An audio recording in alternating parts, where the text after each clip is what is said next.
17-year-old Danta Wright walked into that courtroom with a smirk that made everyone's blood run cold. While a mother wept for her murdered son, he smiled. While a grandfather collapsed in grief, he shook his head like it was all a joke. He thought his age would protect him. He thought the plea deal meant he'd already won, but he didn't count on one thing. And the most devastating voice in that courtroom wouldn't come from the judge, the prosecutor, or even the victim's family. It would come from his own grandmother, the woman who raised him, loved him, and was about to destroy the last piece of armor he had left. Stories like this remind us that justice always finds its way. If you believe in accountability, subscribe now and share your thoughts below. This is how it all began. July 24, 2017, Washtenaw County Trial Court in Michigan. The room was packed with people whose lives had been shattered by one senseless act of violence. On one side sat the family of Jordan Klee, an 18-year-old high school senior whose future was stolen in a single moment. On the other side sat Danta Wright's family, watching a boy they once knew transform into something unrecognizable. Wright had already accepted a plea deal, 25 to 52 years instead of life without parole. He thought the hard part was over. He thought he could sit through the sentencing, say a few words, and disappear into the prison system with his smirk intact. But Judge David Swartz was watching, and so was Wright's grandmother. Within the next hour, everything Wright believed about himself, about mercy, about consequences, would be torn apart. The gavel hadn't fallen yet, but justice was already sharpening its blade. Washtenaw County Trial Court felt suffocating that morning. Every seat was filled. A family sat separated by an invisible wall of grief and anger, two worlds colliding in a space meant for resolution.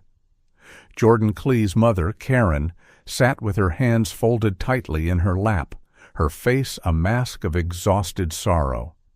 She'd prepared a statement, words she'd written and rewritten 100 times, trying to capture the enormity of losing her only child.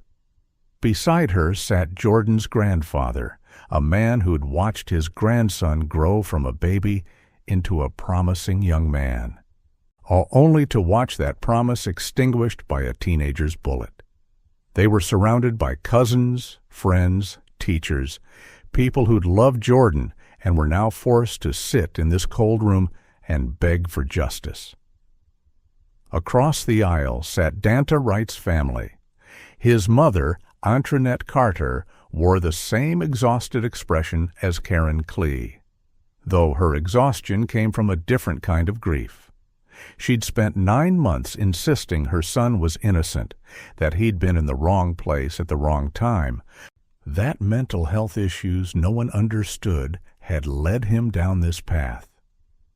She believed, or wanted to believe, that the boy she'd raised was still in there somewhere, buried beneath bad choices and worse influences. Behind her sat Wright's grandmother, a woman in her 70s with silver hair and hands worn from decades of hard work. She'd been silent throughout the proceedings, watching, listening, absorbing every word.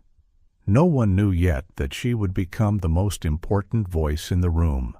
At the front, Judge David S. Swartz reviewed the case file one final time. 20 years on the bench had shown him every variety of human cruelty and remorse. He'd sentenced murderers who wept, who begged forgiveness, who understood the weight of what they'd done. He'd also sentenced those who felt nothing, whose eyes remained empty even as victims' families shattered before them. Swartz had read Wright's present-tense investigation report, had studied the forensic evidence, and had watched surveillance footage of 3 teenage boys fleeing a crime scene. He knew exactly what kind of defendant sat before him. What he didn't know yet was whether Wright understood the precarious position he was in. The plea agreement was signed, yes, but judges have power. And Swartz was about to remind everyone in that courtroom just how much. Danta Wright sat at the defense table beside his attorney, David Goldstein. He wore a button-down shirt and dress pants, an outfit chosen to make him look respectable, remorseful, deserving of mercy. But the clothes couldn't hide what was underneath. Wright's posture was relaxed, almost casual. His eyes scanned the gallery, finding familiar faces, offering small nods of acknowledgement. When his gaze passed over Jordan's family, there was no recognition of the pain sitting just feet away from him. No understanding that the woman weeping in the front row had lost what he'd taken.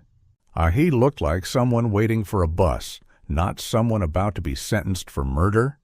His attorney had coached him. Stay quiet, look remorseful, let the process play out. But Wright had his own ideas about how this would go. The hearing began with procedural formalities. The clerk read the charges: second-degree murder, armed robbery, conspiracy to commit armed robbery, felony firearm. Each word was a hammer striking an anvil, reshaping lives with every syllable. But Wright had pleaded guilty to all of it in exchange for dismissal of the open murder charge that could have meant life without parole. The prosecution had agreed to recommend 25 to 52 years. It was a deal that made strategic sense: avoid the uncertainty of trial, guarantee significant prison time, spare the victim's family from reliving the crime in graphic detail. But deals are only as solid as the judge's willingness to honor them. And Judge Swartz was already feeling something he rarely felt in his courtroom: doubt. Assistant Prosecuting Attorney John Vella stood to present the state's position. His voice was steady, clinical, laying out facts that felt too brutal to be real. On October 4, 2016, Jordan Klee was shot in the head at close range during a robbery. He was 18 years old, a senior at Pioneer High School, an athlete with a future. He died on a pathway near Pine Lake Village Apartments. He left alone on cold concrete while his killers ran. Surveillance footage, witness testimony, and forensic evidence all pointed to Danta Wright as the shooter.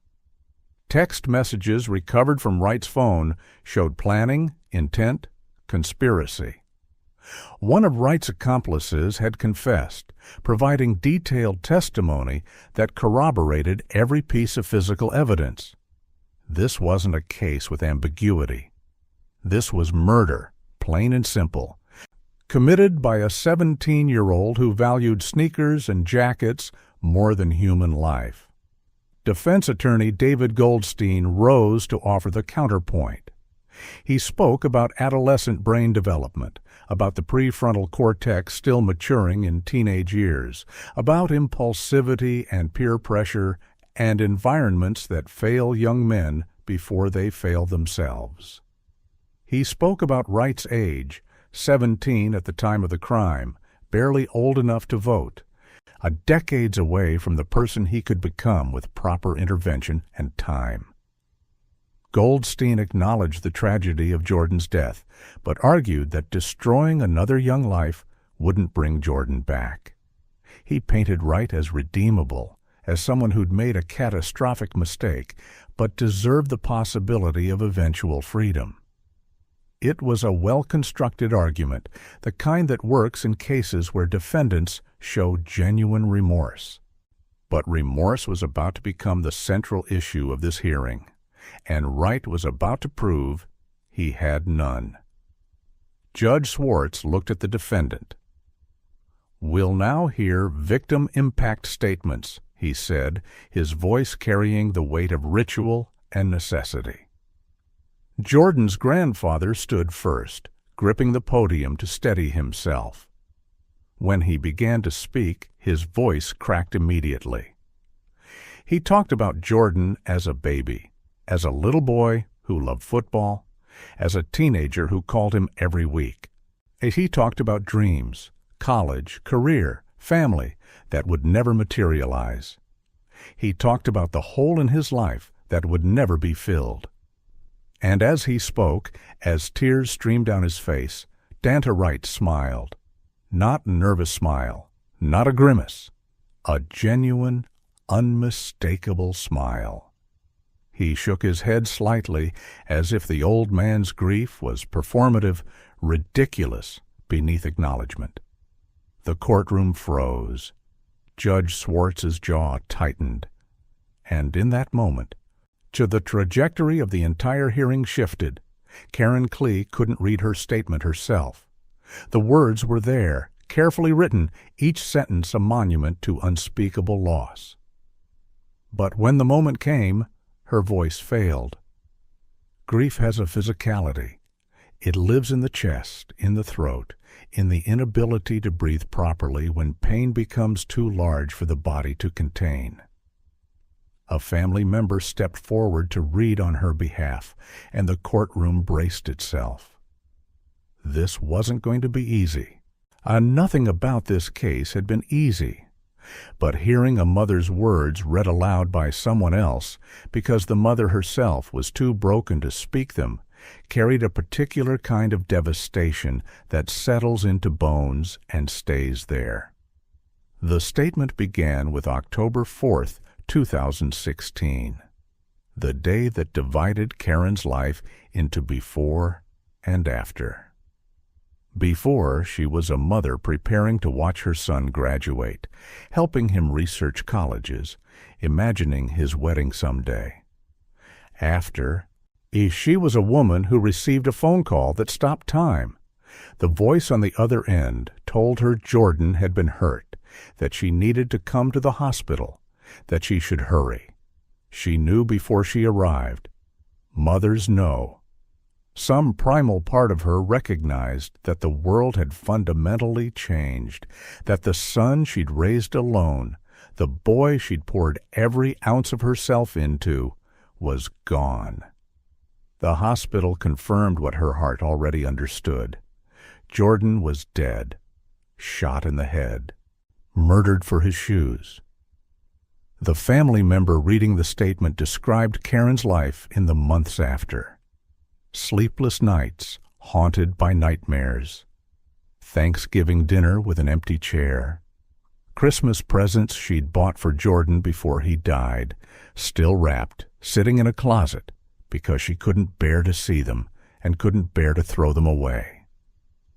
His birthday came and went, marked not with cake and celebration, but with visits to a cemetery. She described hearing Jordan scream for her in her dreams, a sound that woke her gasping and crying, reaching for a son who would never be there again. She described the physical sensation of grief, the weight in her chest, the way breathing felt impossible sometimes, the exhaustion that came from surviving each day without him. But the statement wasn't just about loss, it was about stolen futures. Jordan would never graduate from high school, would never go to college, would never fall in love, get married, have children of his own. Karen would never be a grandmother, would never watch her son build the life he'd worked so hard to prepare for. Every milestone that should have been a celebration would now be a reminder of absence. Every wedding she attended, every graduation, every family gathering, they would all be haunted by the ghost of what should have been. And the person responsible for stealing all of that was sitting 15 feet away, smiling like he was watching a comedy show instead of a mother's heart being dissected in public. Danta Wright's expression during Karen's statement became the defining image of the hearing. He didn't bow his head in shame, didn't close his eyes and fight back tears, didn't exhibit any of the behaviors that signal remorse, regret, or even basic human decency. Instead, he smiled. He shook his head. He glanced at someone in the gallery and exchanged looks that seemed to say, "Sean, can you believe this?" He treated the most profound moment of Karen Klee's life like an inconvenience, like theater he was forced to sit through before getting on with his day. Spectators in the gallery began whispering. Jordan's family members tensed, their grief transforming into something sharper, hotter, more dangerous. Judge Swartz noticed everything. His expression, usually carefully neutral, darkened with each dismissive gesture from Wright. So judges are trained to maintain emotional distance, to view defendants as subjects of legal process rather than moral judgment. But there are moments when distance becomes impossible, when a defendant's behavior is so egregiously disrespectful that neutrality feels like complicity. Swartz's hands gripped the edge of the bench. His jaw worked as he watched Wright smirk through testimony about a mother's nightmares. This wasn't just a lack of remorse. This was contempt. Contempt for the victim, for the family, for the process itself. And Swartz was about to make Wright understand just how dangerous contempt could be. David Goldstein, Wright's attorney, saw the disaster unfolding in real time. He leaned over and whispered urgently to his client, words the courtroom couldn't hear but could easily imagine. "Stop smiling. Look down. Show some respect. This is your life we're talking about." But Wright either didn't hear or didn't care. He continued his performance of indifference, convinced that nothing said in this room could touch him. The plea deal was signed. The sentence was agreed upon. All of this, the crying, the statements, the judge's lectures, was just procedural noise before he disappeared into the prison system and started counting down to parole.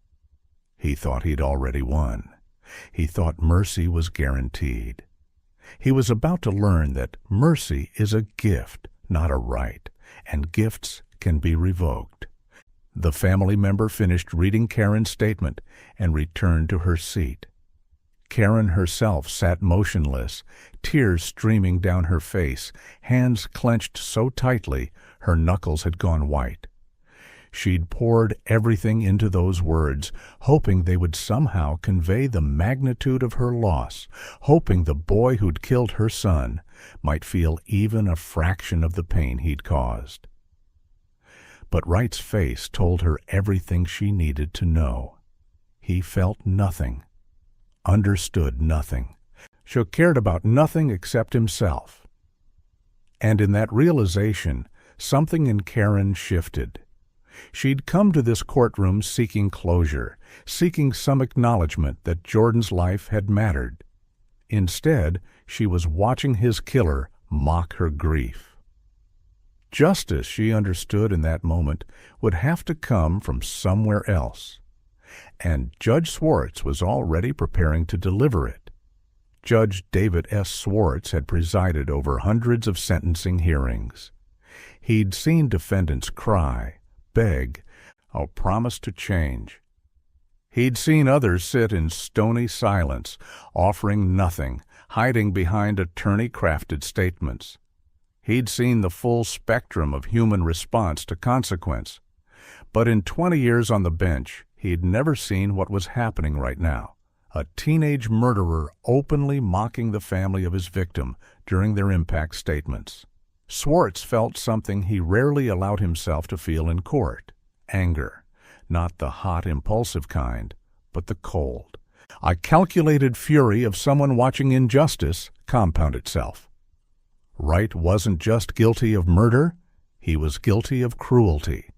And Swartz was about to make that distinction devastatingly clear. The courtroom waited. Everyone sensed the shift in atmosphere, the way tension thickens air until breathing becomes conscious effort. Swartz leaned forward, his gaze locked on Danta Wright with an intensity that made spectators uncomfortable. When he spoke, his voice was controlled, but edged with something sharp enough to cut. "Mr. Wright," he began, and the courtroom went completely silent. "I need you to understand something. I've been on this bench for 2 decades. I've sentenced hundreds of defendants. I've seen genuine remorse. I've seen fear. I've seen people broken by the weight of what they've done. And I've seen people who feel nothing." He paused, letting the words settle. "You're in that last category. And I need you to understand what that means for your future." Swartz continued, his words precise and deliberate. He described what he'd witnessed during the victim impact statements, the smiling, the head shaking, the complete absence of empathy or accountability.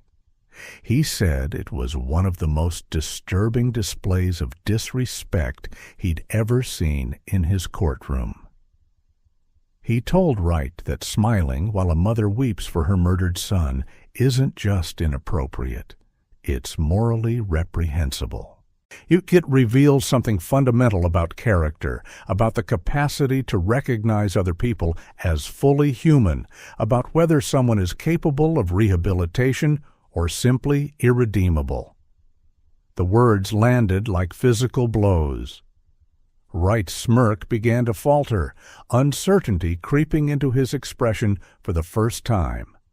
Then Swartz did something almost unprecedented. He told Wright he was seriously considering rejecting the plea agreement entirely. The courtroom erupted in gasps and whispers. Defense attorney Goldstein went pale. Prosecutor Vela sat up straighter, stunned, but not entirely opposed. Karen Klee's expression shifted from grief to something like hope. Swartz explained that plea agreements aren't absolute. Judges have discretion to reject them if they believe the proposed sentence doesn't serve justice. If he rejected this deal, the case would go to trial. Wright would face open murder charges again. And if a jury convicted him of first-degree murder, he would receive a mandatory sentence of life in prison without the possibility of parole. Not 25 years, not 50. Forever. Swartz let that reality settle over the courtroom. He watched Wright's face as understanding finally broke through the armor of arrogance. Life without parole means exactly what it says. Wright would never walk free again, would never see his family except through prison glass, would grow old in a cell, would die in a cell. I would spend every remaining day of his life surrounded by concrete and steel and the consequences of one senseless act. The smirk was gone now, replaced by something that might have been fear or might have been the first glimmer of actual comprehension. Swartz continued, his voice steady. "You'll die in prison, Mr. Wright. That's not a metaphor. That's a fact. You'll never taste freedom again. And watching your behavior today, I'm very tempted to make that your reality." David Goldstein stood immediately, his voice urgent but respectful. He asked the judge to reconsider, argued that the plea agreement was negotiated in good faith, that all parties had signed off, that rejecting it now would undermine the entire process. He acknowledged his client's inappropriate behavior, but insisted it was a coping mechanism, a trauma response, anything but the callous indifference it appeared to be. Goldstein's arguments were sound from a procedural standpoint. Plea deals provide certainty for everyone involved, prosecutors, defendants, victims' families. Rejecting them creates chaos, uncertainty, the risk of mistrials and appeals, and years more litigation.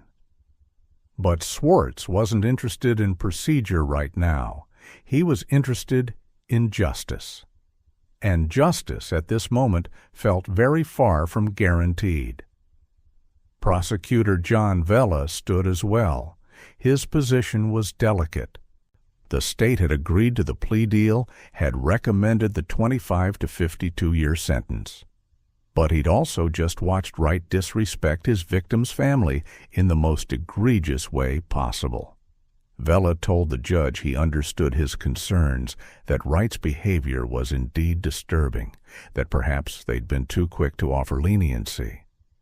But he also noted that victim impact statements had been completed, that Karen Klee and her family had already endured 9 months of legal proceedings, and that forcing them through a trial would mean more pain, more testimony, more uncertainty.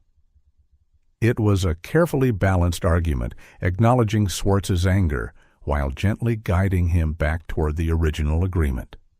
Swartz nodded slowly. He understood the complexity, understood that his anger, however justified, couldn't be the sole basis for rejecting a plea deal. But he also wasn't ready to simply accept what had been agreed upon before witnessing Wright's courtroom behavior. So he made a decision that surprised everyone. He called a recess, told prosecutors to consult with the Klee family, to ask them directly whether they wanted him to reject the plea and send the case to trial, knowing that would mean months more of waiting, of testimony, of reliving October 4th, 2016, in graphic detail. It was an extraordinary move, of putting the decision in the hands of the people most affected by it. The courtroom emptied slowly, everyone understanding that when they returned, nothing would be the same. And Danta Wright, for the first time in 9 months, looked genuinely terrified. The recess stretched across 57 minutes that felt like days. Jordan's family gathered in a conference room with prosecutors, facing an impossible decision. Karen Klee sat at the center of the table, was surrounded by relatives who wanted to protect her from more pain, but knew the choice ultimately belonged to her. John Vela laid out the options with careful honesty. If Judge Swartz rejected the plea deal, the case would go to trial. The evidence was strong, overwhelming even, but trials carry risk. Juries are unpredictable. Technicalities exist. There was a small but real possibility that Wright could be acquitted on the most serious charges. She could receive a lesser sentence than what was currently on the table. A trial would also mean months of continued proceedings, more court dates, more testimony, more dissecting Jordan's final moments for strangers in a jury box. But rejecting the plea also carried potential for greater justice. If Wright was convicted of first-degree murder at trial, the sentence would be life without parole. He would never walk free, would never have the chance at parole that the current deal provided. Karen and her family would never have to attend parole hearings, never have to relive their loss every few years, never have to fight to keep Jordan's killer behind bars. It would be final, absolute, a door closed forever. Vela made clear he wasn't advocating for either option. This was their decision to make, and whatever they chose, the state would support. The room fell silent as Karen processed the weight of what was being asked of her. Karen's relatives offered their perspectives. Some wanted to go to trial, wanted Wright to face the absolute maximum penalty, wanted him to understand that his arrogance had cost him everything. Others argued for accepting the plea, for choosing certainty over risk, for ending the legal nightmare, and beginning the impossible process of healing. They reminded Karen that even 25 years meant Wright wouldn't be eligible for parole until he was in his 40s, that parole boards rarely release murderers on first application, that in practical terms he'd likely serve decades regardless. They reminded her that a trial meant more cameras, more media, more strangers dissecting Jordan's life and death for entertainment and analysis. It meant she'd have to testify, to walk through every detail of her loss in front of a jury and gallery. Karen sat very still, her hands folded on the table, eyes closed as she worked through the calculus of grief and justice. Part of her wanted Wright to suffer maximally, unwanted him to feel even a fraction of the pain he'd inflicted. Watching him smile during her statement had kindled something hot and dangerous in her chest. Not just grief, but rage, the fury of a mother watching her son's killer treat his death like a joke. That part of her wanted to reject the plea, to roll the dice on trial, to fight for life without parole no matter how long it took. But another part of her, the part that had been surviving on fragments of sleep and willpower for 9 months, she was exhausted. The thought of more hearings, more testimony, more years before final resolution felt unbearable. She thought about Jordan. What would he want? The question felt both essential and impossible. Jordan was 18 when he died, barely an adult, still forming his sense of justice and consequence. But Karen remembered the boy she'd raised, compassionate, forgiving, someone who believed people could change. She remembered him mediating disputes between friends, always looking for the path that caused least harm. She didn't think Jordan would want his mother to destroy herself in pursuit of maximum vengeance. But she also didn't think Jordan would want his killer to escape accountability. The tension between those two truths felt like it might tear her apart. Finally, after what felt like hours but was only minutes, Karen opened her eyes and spoke. She told the prosecutors she wanted the plea to stand. Not because Wright deserved mercy. He didn't. Not because the sentence was sufficient. It wasn't. But because she needed this to end. She needed to stop living in courtrooms and police stations and prosecutors' offices. She needed to try, however impossibly, to rebuild some version of a life without Jordan. She said she'd spent 9 months watching Wright's arrogance, watching him smirk and swagger through the legal process. And she realized nothing she did would change him. He was broken in a way that transcended punishment. Going to trial wouldn't make him remorseful. Life without parole wouldn't make him understand what he'd taken. So she chose certainty. 25 to 52 years guaranteed, starting immediately, with no possibility of appeal or mistrial or jury nullification. The decision made, the family returned to the courtroom. The weight of what Karen had chosen pressed on all of them. The knowledge that mercy given to someone who'd shown none was a burden she'd carry forever. When Judge Swartz reconvened the hearing, John Vella stood and informed the court of the family's decision. They wished to proceed with the original plea agreement. Swartz nodded slowly, his expression reflecting both disappointment and deep respect. He thanked the Klee family for their courage, for their willingness to make an impossible choice with grace. He told them they were showing Wright a compassion he'd never shown Jordan, and he hoped Wright understood the gift he was receiving.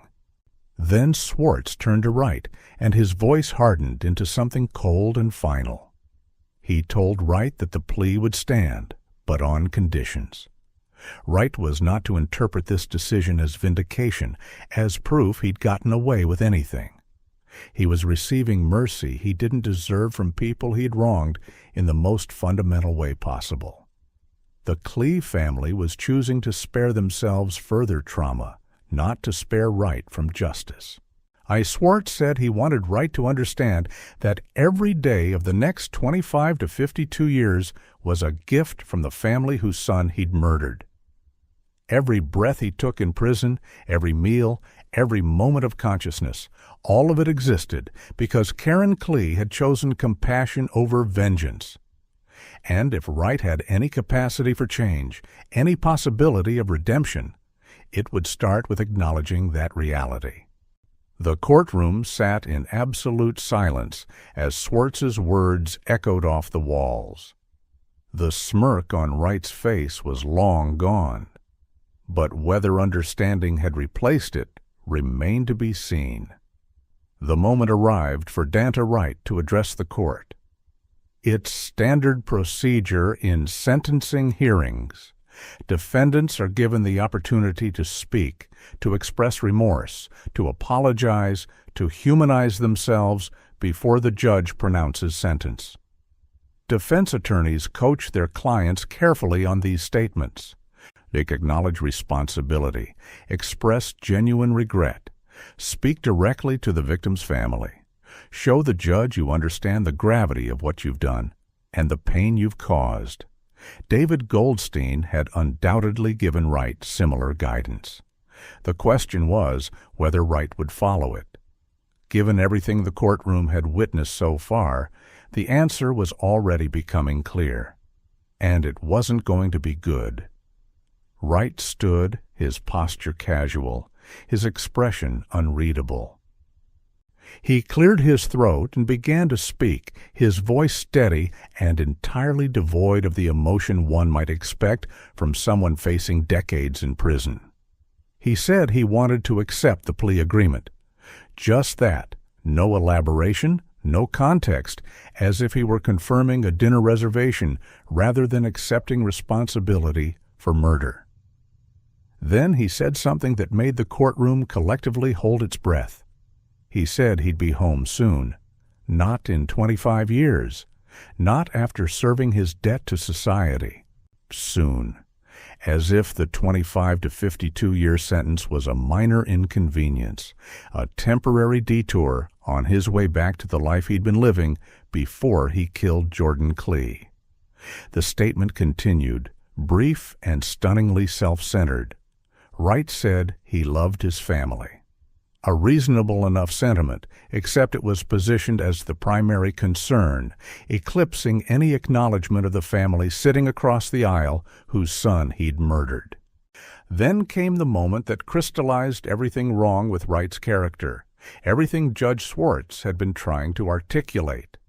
Wright added, almost as an afterthought, R.I.P. Keon. He was referencing Keon Washington, a suspected gang member who'd been killed in 2014. The implication was clear and chilling.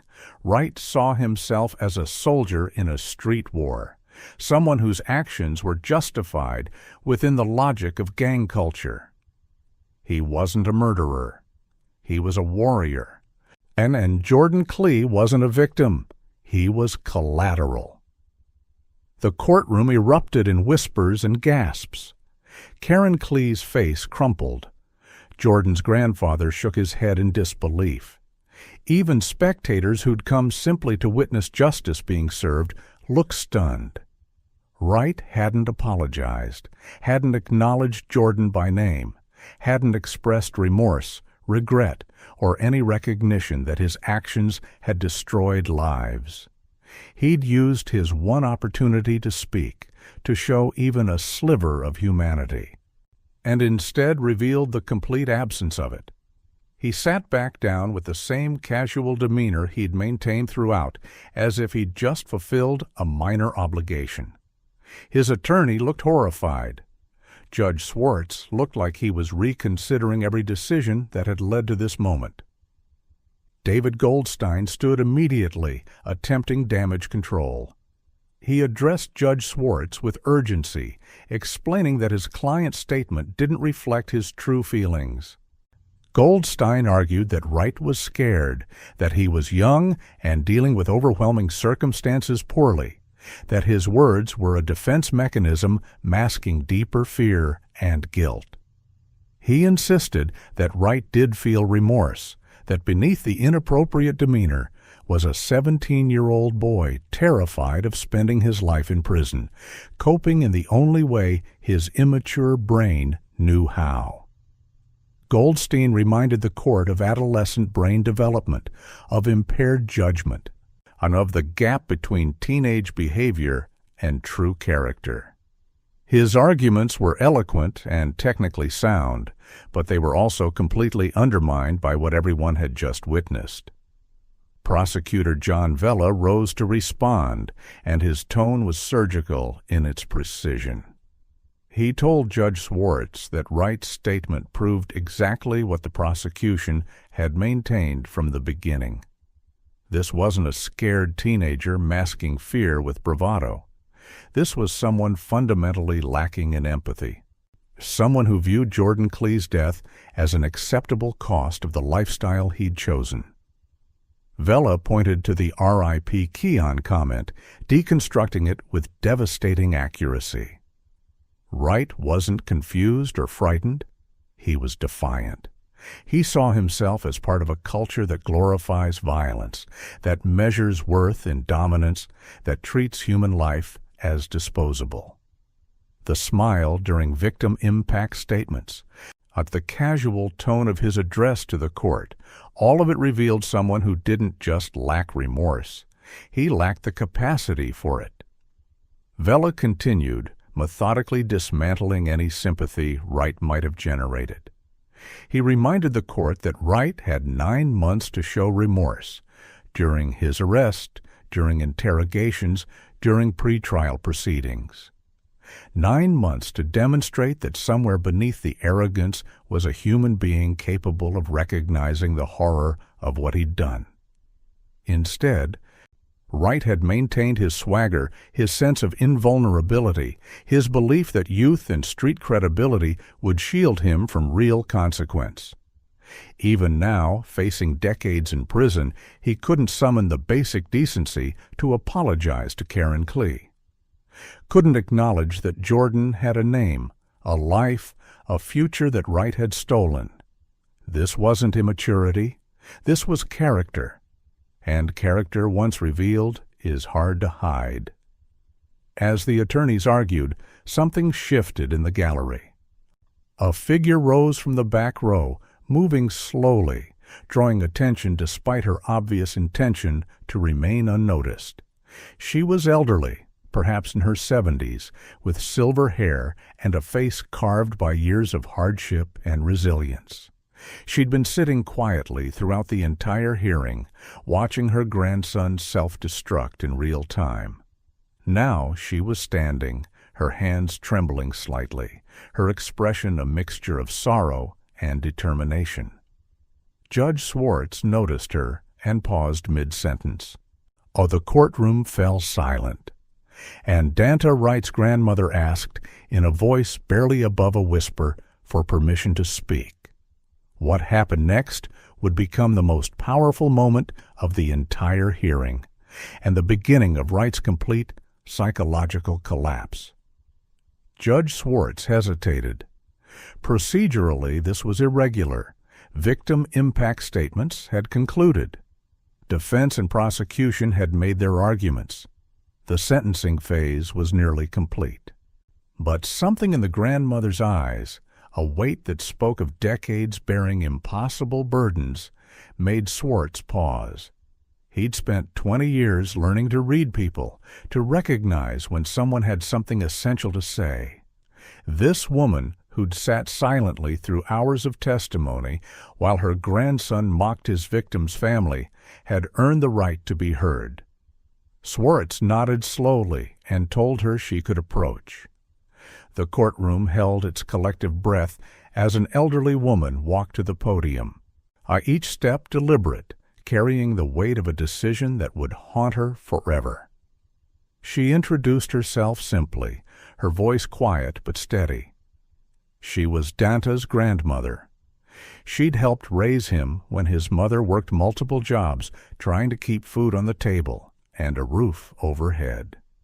She'd fed him, clothed him, taken him to church on Sundays, tried to teach him the difference between right and wrong. Her voice cracked slightly as she described the boy Danta used to be.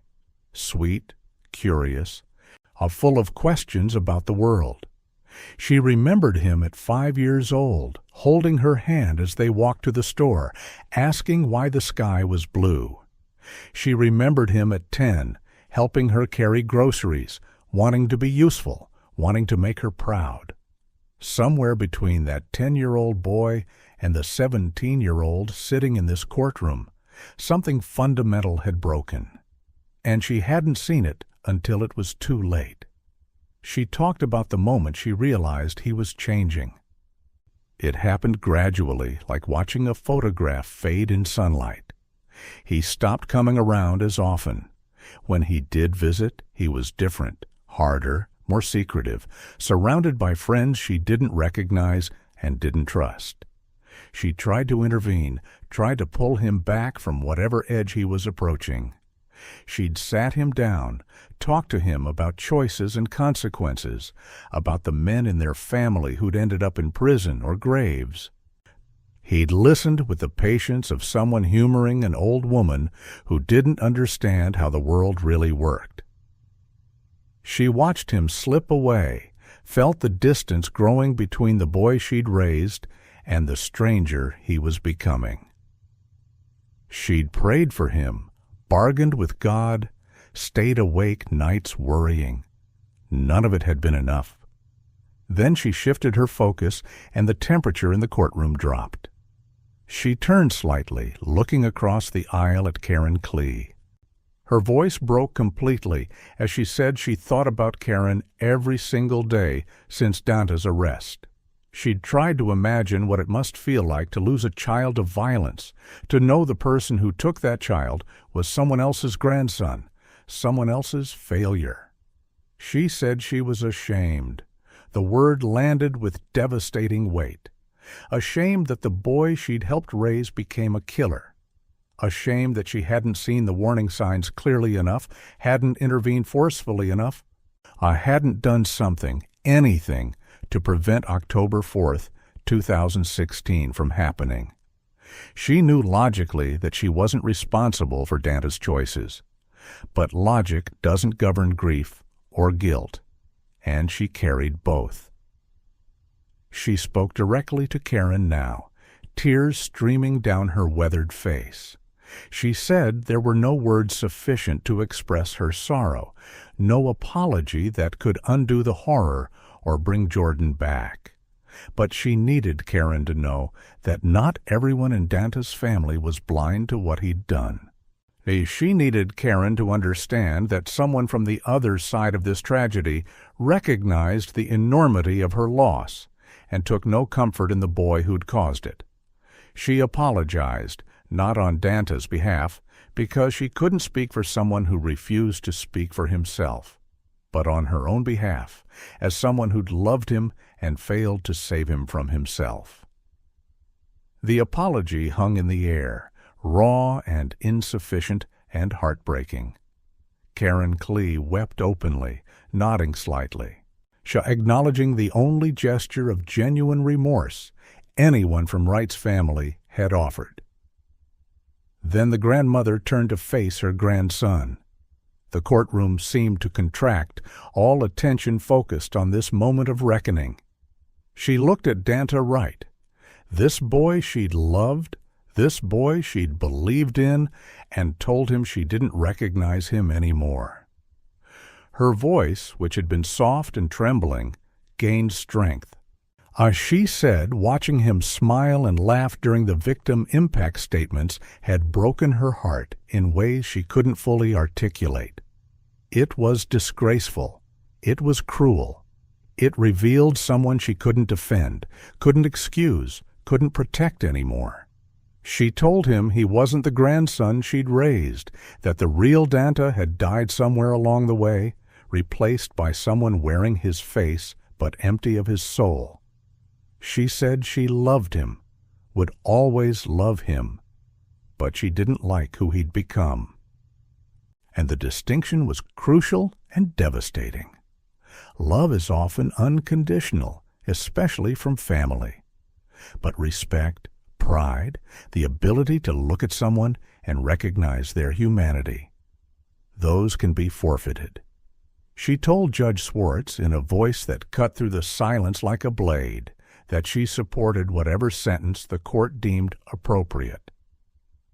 If her grandson needed to spend the rest of his life in prison to protect society and honor Jordan's memory, then so be it.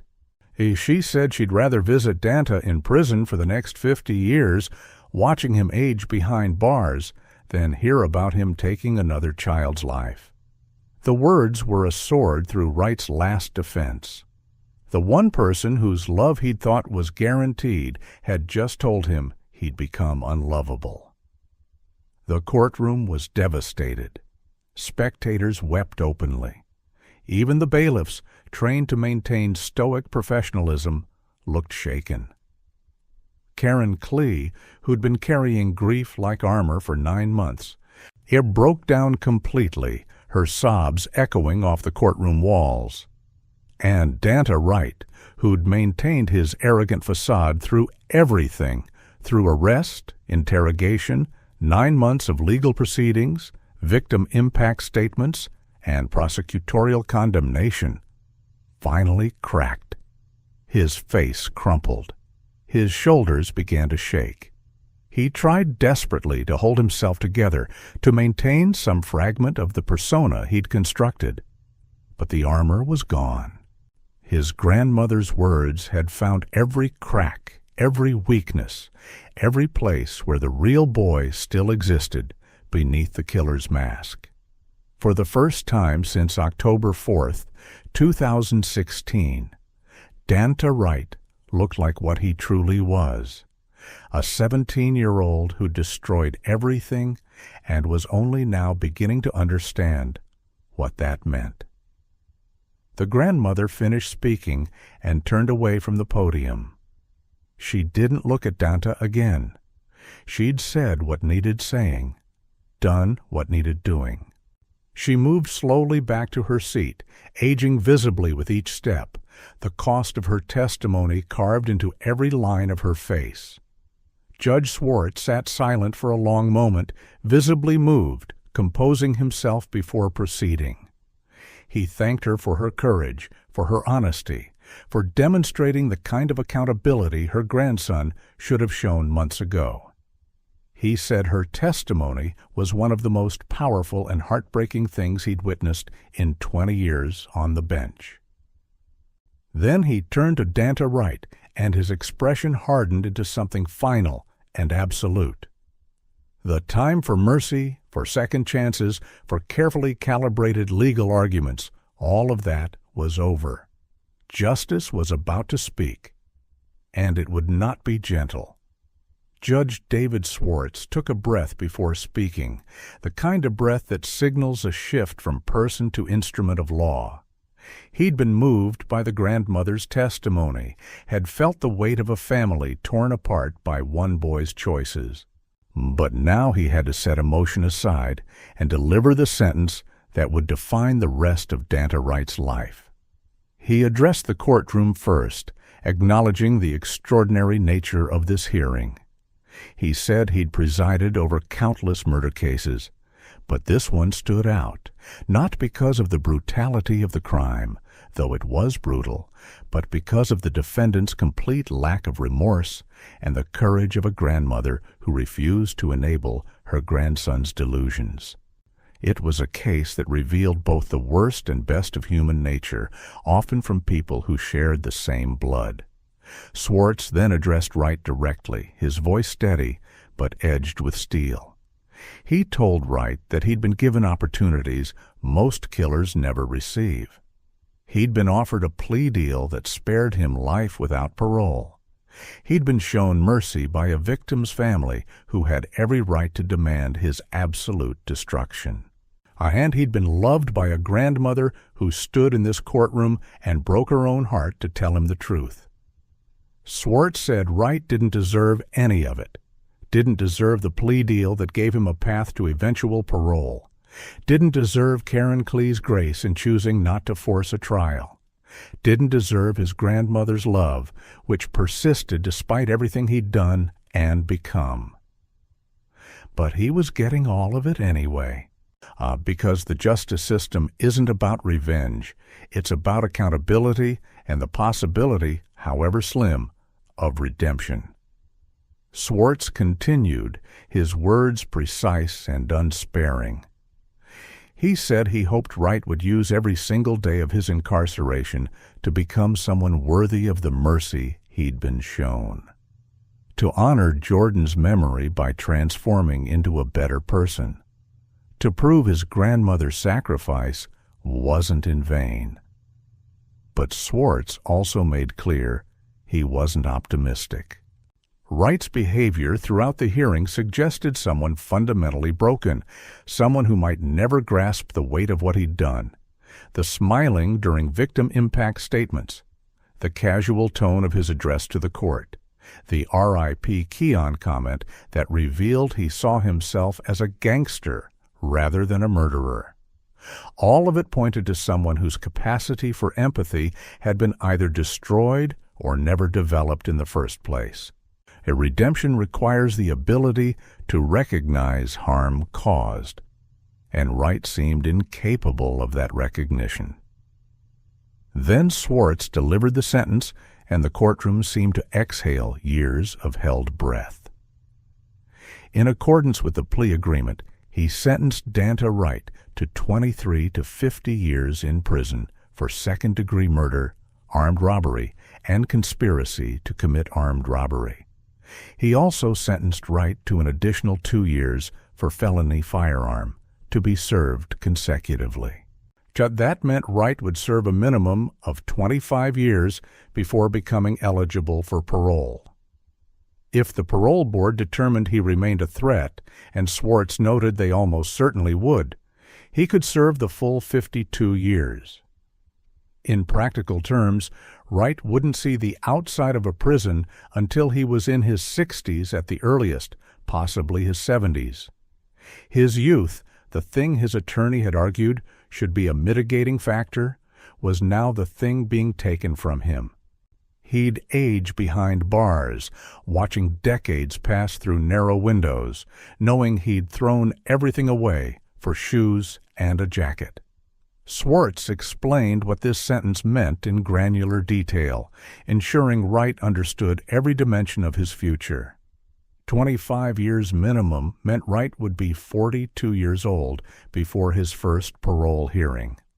The parole board would review his prison record, every disciplinary action, every program completed or refused, every interaction with guards and inmates. They'd interview him, assess whether he developed genuine remorse or simply learned to fake it convincingly. They'd consider the nature of his crime, the victim impact statements, the wishes of Karen Klee, who would have the right to oppose his release. And Michigan's parole board, Swartz noted, rarely granted parole to murderers on their first application. The realistic expectation was that Wright would serve at least 35 to 40 years. Possibly more. That's assuming he survived prison, where young inmates who swagger and smirk don't typically fare well. Swartz described what Wright's life would look like for the next several decades. He'd wake up in a cell measuring approximately 8 by 10 feet. He'd eat meals prepared by the state, at times determined by the state. He'd work prison jobs for pennies an hour. He'd see his family only during scheduled visitation, speaking through glass or across monitored tables. He'd watch his mother age, watch his grandmother pass away, watch friends move on with lives he'd never be part of. Every milestone he should have experienced, graduation, career, marriage, children, would happen behind bars or not at all.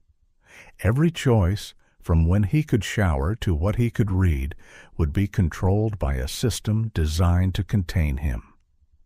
Freedom, the thing Wright had taken for granted his entire life, would become a distant memory and an impossible dream. Of the sentence pronounced, Swartz addressed the Klee family one final time. He told them he was sorry.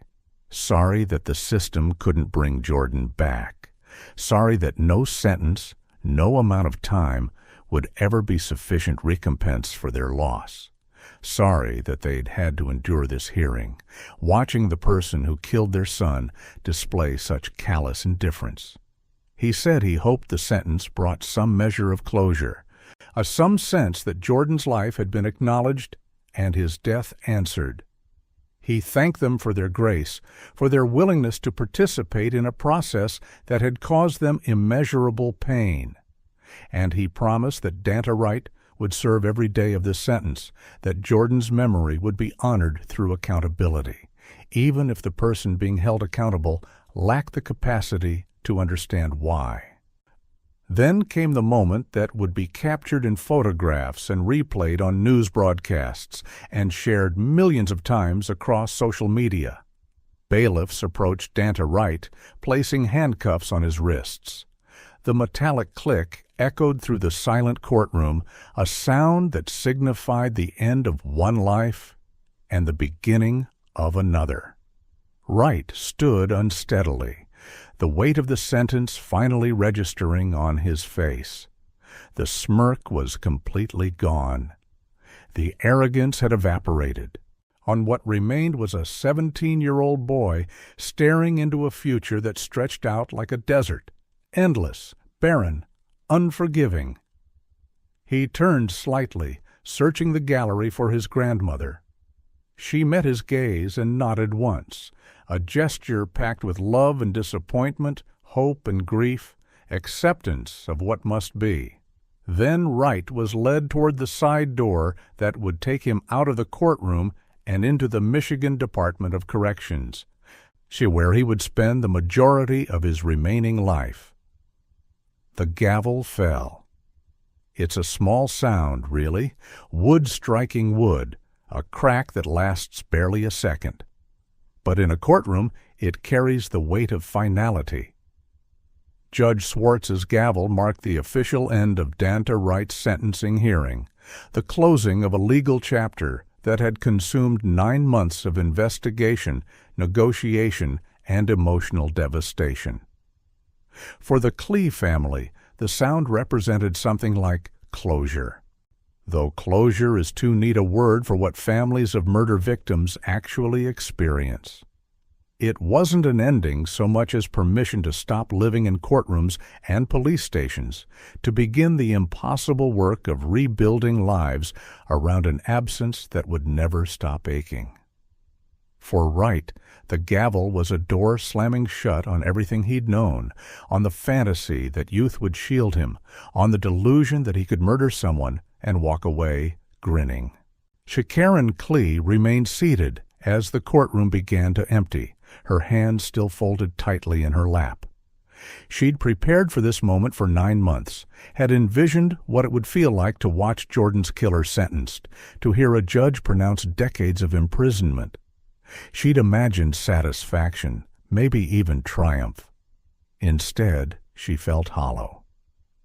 The sentence didn't bring Jordan back, didn't erase the nightmares or the empty chair at Thanksgiving or the futures that would never materialize.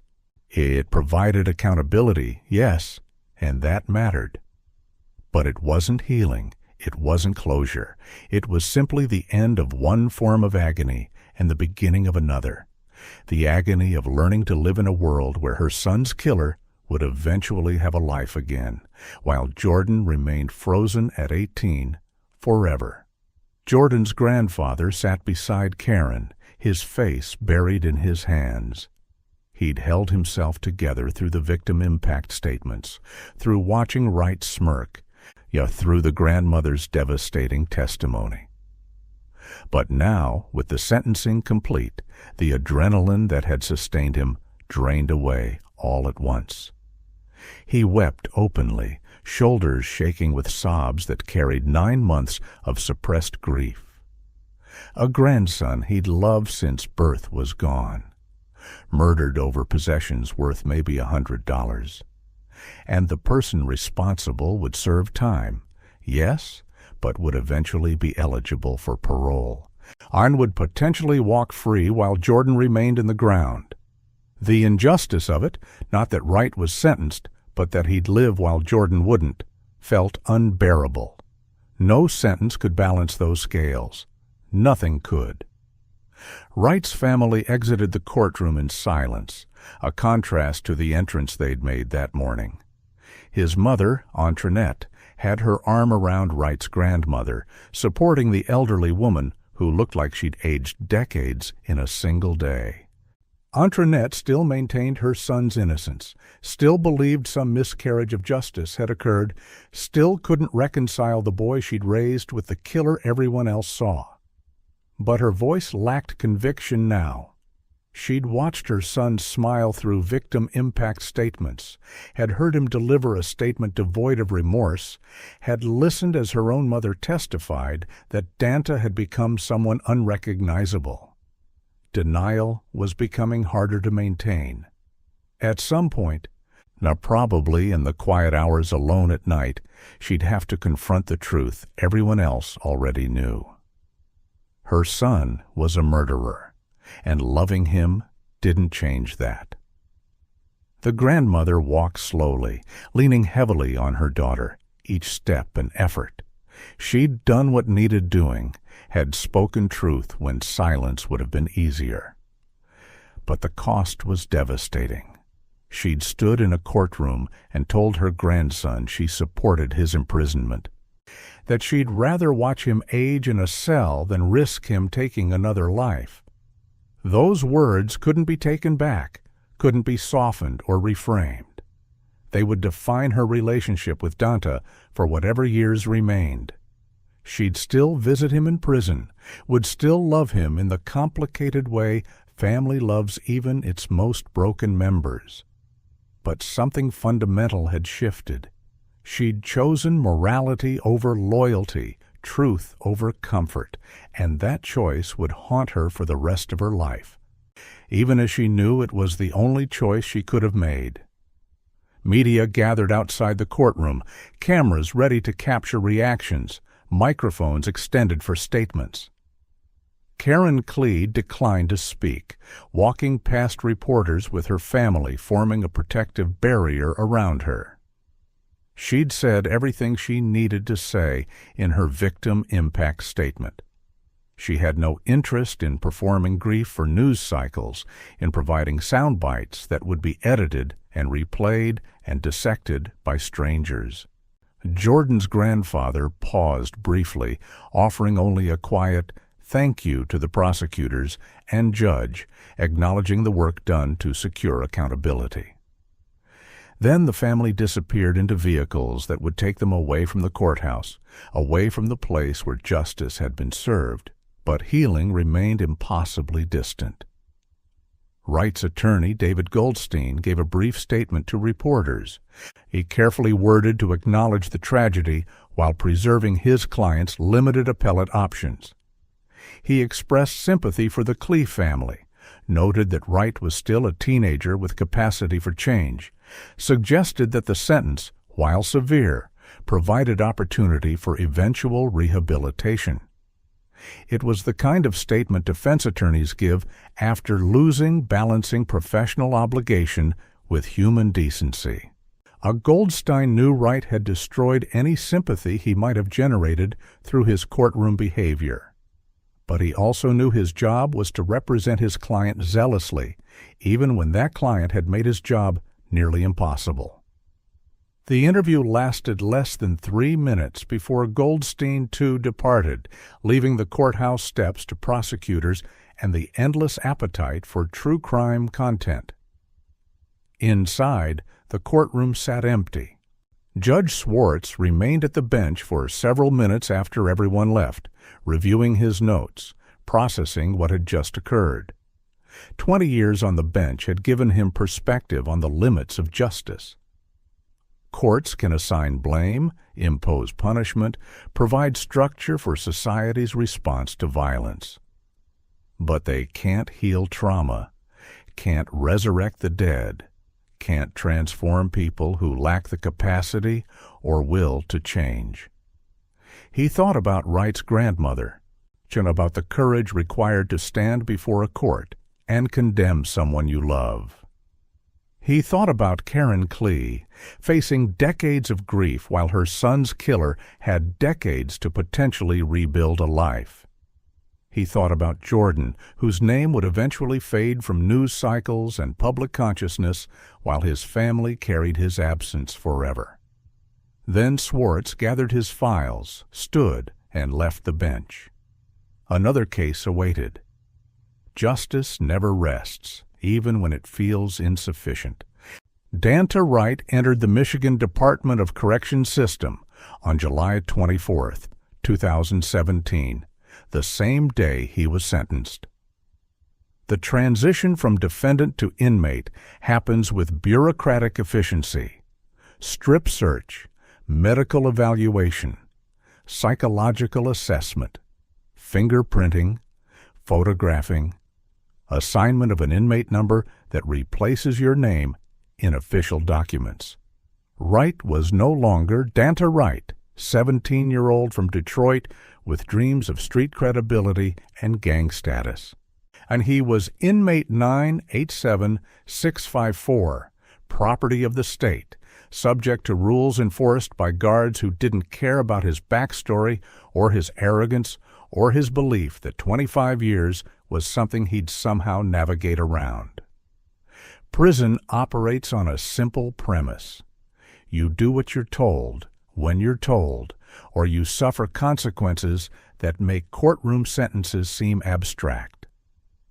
The initial classification process determined where Wright would be housed. 17 years old made him technically a juvenile. But Michigan law allows juveniles convicted as adults to be housed in adult facilities. Wright was sent to a medium-security prison, placed in a unit for younger offenders to minimize predation by older, more violent inmates.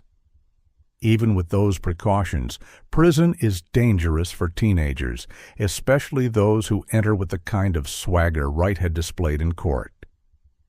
Inmates watched the news. They'd seen Wright smirking during victim impact statements, or had heard about his grandmother's testimony.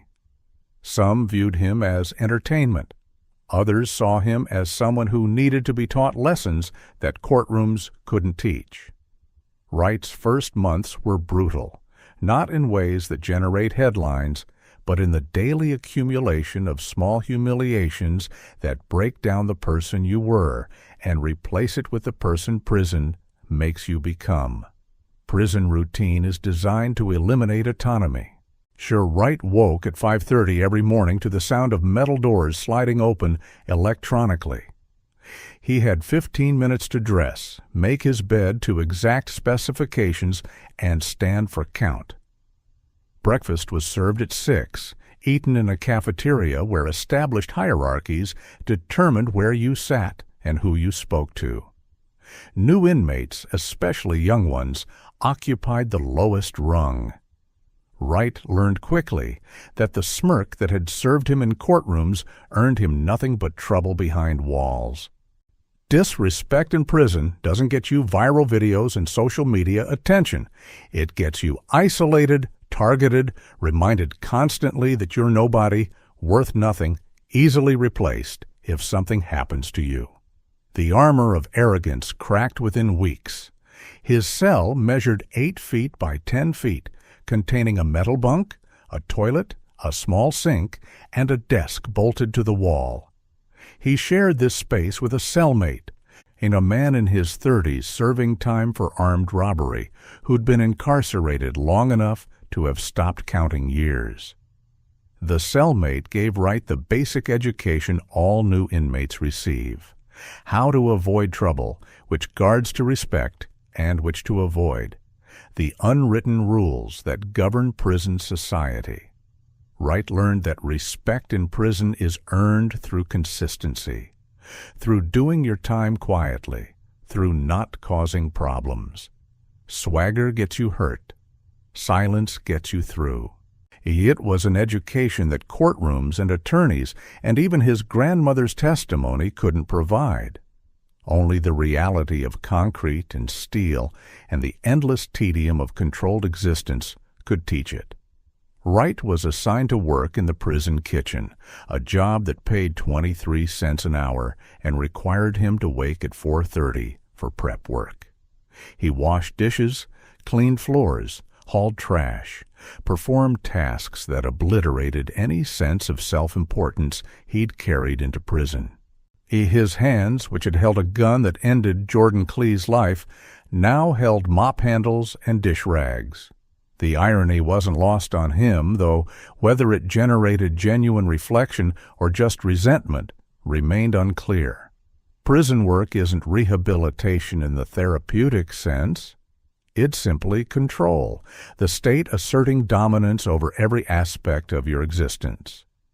But for some inmates, the grinding repetition creates space for thought and for confronting what you've done when there's nothing left to distract you. Visitation became Wright's lifeline to the outside world. His mother came monthly, bringing photos of family, updates on relatives, reminders that he still existed in someone's life beyond these walls. His grandmother came less frequently. The drive was long, her health was failing, and the weight of what she'd said in court sat between them like a physical barrier. Their visits were awkward, filled with long silences and careful avoidance of anything meaningful. Wright wanted her to say she hadn't meant it, that she still believed in him, that family loyalty trumped truth. She wouldn't give him that comfort. She loved him, would always love him, but she'd meant every word she'd said on that witness stand. The distance between them was permanent now, a consequence of choices neither could undo. Educational programs were available, GED preparation, vocational training, a substance abuse counseling. Wright enrolled in some, completed a few, dropped out of others. His participation was inconsistent, reflective of someone going through motions without clear purpose. Prison counselors noted in his file that he showed limited insight into his offense, that he struggled to articulate genuine remorse, that he tended to externalize blame onto circumstances and influences rather than accepting personal responsibility. These observations would matter decades later when parole boards reviewed his case. But in the immediate present, they were just notes in a file, bureaucratic documentation of a young man failing to transform even when transformation was his only path to eventual freedom. The smirk was gone. But whether understanding had replaced it or just better performance skills remained an open question. Karen Klee returned to work 3 weeks after the sentencing. Grief doesn't respect timelines or workplace policies. Her employer had been understanding, offering condolences and flexibility, but bills don't stop coming because your child was murdered. So Karen went back to her desk, answered phones, processed paperwork, performed tasks that felt surreal in their ordinariness. Coworkers didn't know what to say. Some offered sympathy that felt hollow. Others avoided her entirely, uncomfortable with proximity to tragedy. Karen understood.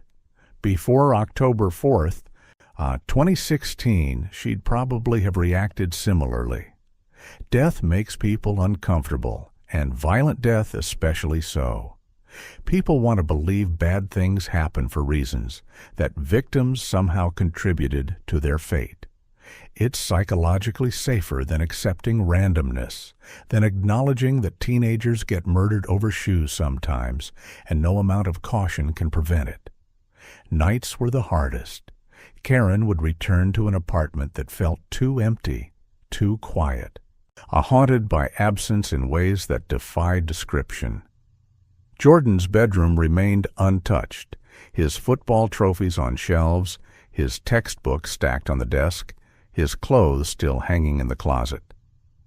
Well-meaning friends suggested she pack it up, that maintaining a shrine wouldn't help her heal. But healing felt impossible, and the room was the last physical space that held Jordan's presence. She'd sit in there sometimes, late at night when sleep wouldn't come, and try to feel close to him. It never worked. The room was just a room, full of objects that meant everything and nothing. Jordan was gone. No arrangement of his possessions would change that. Holidays became minefields. Thanksgiving 2017, the first since Wright's sentencing, found Karen staring at place settings that didn't include Jordan. Christmas was worse. The season of family and celebration transformed into a stark reminder of everything missing. She'd bought presents for Jordan before he died, gifts she'd hidden away and planned to surprise him with. They remained wrapped in her closet, too painful to look at, impossible to discard. Jordan's birthday, July the 26th, became an annual descent into grief so profound it felt physical. She'd visit his grave, bring flowers, sit in grass talking to a headstone as if it could hear her. Other mourners probably thought she was crazy. She didn't care. The boundary between crazy and grieving mother wasn't clear anymore, and Karen had stopped worrying about which side she occupied. Sleep brought nightmares. The same ones, repeating with slight variations, waking her gasping and sweating, and reaching for a son who wasn't there. In the dreams, she'd hear Jordan scream for her, his voice terrified and desperate. She'd run toward the sound but never reach him, trapped in that paralyzed dream state where your body won't obey your mind. She'd wake to darkness and silence and the crushing knowledge that she hadn't been there when Jordan needed her most, that he'd died alone on cold concrete while she was somewhere else, oblivious. Therapists told her the dreams were manifestations of guilt, that she needed to forgive herself for something that wasn't her fault. But guilt doesn't respond to logic. It's a living thing that feeds on what-ifs and if-onlys, growing stronger in the dark hours when reason sleeps. Karen joined a support group for parents of murdered children. It was the suggestion of a victim advocate who'd guided her through the trial process, who'd recognized that Karen needed to be around people who understood what surviving the unsurvivable actually meant. The group met weekly in a church basement, 15 or 20 parents at various stages of grief, all bound by the common horror of burying their children.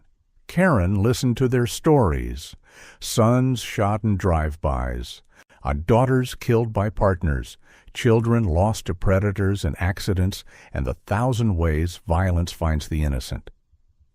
She realized her tragedy wasn't unique, wasn't special, wasn't even particularly unusual in a country where gun violence claims tens of thousands annually.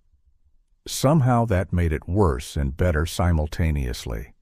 Worse because the scope of suffering was so vast, better because she wasn't alone in the dark. Forgiveness became a complicated question. Karen had told prosecutors she'd forgiven Danta Wright, that carrying hatred was destroying her. And in some ways, that was true. She'd released the burning anger that had consumed her immediately after Jordan's death, the rage that demanded Wright suffer maximally. But forgiveness is layered, complex, not a single decision, but an ongoing process. She forgave Wright for her own survival so she could sleep and work and function. But she didn't forgive him in the sense of absolving him, or of believing his debt was paid. 25 years wasn't enough. 50 years wouldn't be enough. No amount of time could balance the equation of her son's stolen life. She'd forgiven Wright so she could live, but she'd oppose his parole with every breath in her body when that time eventually came. As months became years, Karen found ways to honor Jordan's memory beyond grief. She became involved with victim advocacy organizations, speaking at events about the long-term impact of violent crime. She lobbied for legislation that would strengthen sentencing for juvenile offenders who commit murder, arguing that age should mitigate but not excuse. She worked with at-risk youth programs, trying to reach kids before they became either victims or perpetrators. The work gave her purpose, transformed her suffering into something that might prevent other families from joining the club no one wants to belong to: parents of murdered children. It didn't heal the wound. Nothing would. But it gave her a reason to wake up each morning, a way to ensure Jordan's death meant something beyond headlines and courtroom videos. She was learning, slowly and painfully, that survival is its own form of justice. Jermarius Ellison and Delreno Gracie, the two other teenagers who participated in Jordan Klee's murder, followed different trajectories through the criminal justice system. Both accepted plea deals that acknowledged their participation but recognized they weren't the triggerman. Both received sentences of 15 to 40 years, significantly less than Wright's 25 to 52. The disparity reflected prosecutorial strategy and legal reality. In joint criminal enterprises, the person who commits the actual killing typically faces harsher punishment, even when all parties share legal culpability. But the difference in sentences raised uncomfortable questions about fairness, accountability, and whether courtroom behavior should influence punishment as dramatically as it clearly had in Wright's case. Delreno Gracie had broken first, confessing within days of his arrest and providing detailed testimony that became the cornerstone of the prosecution's case.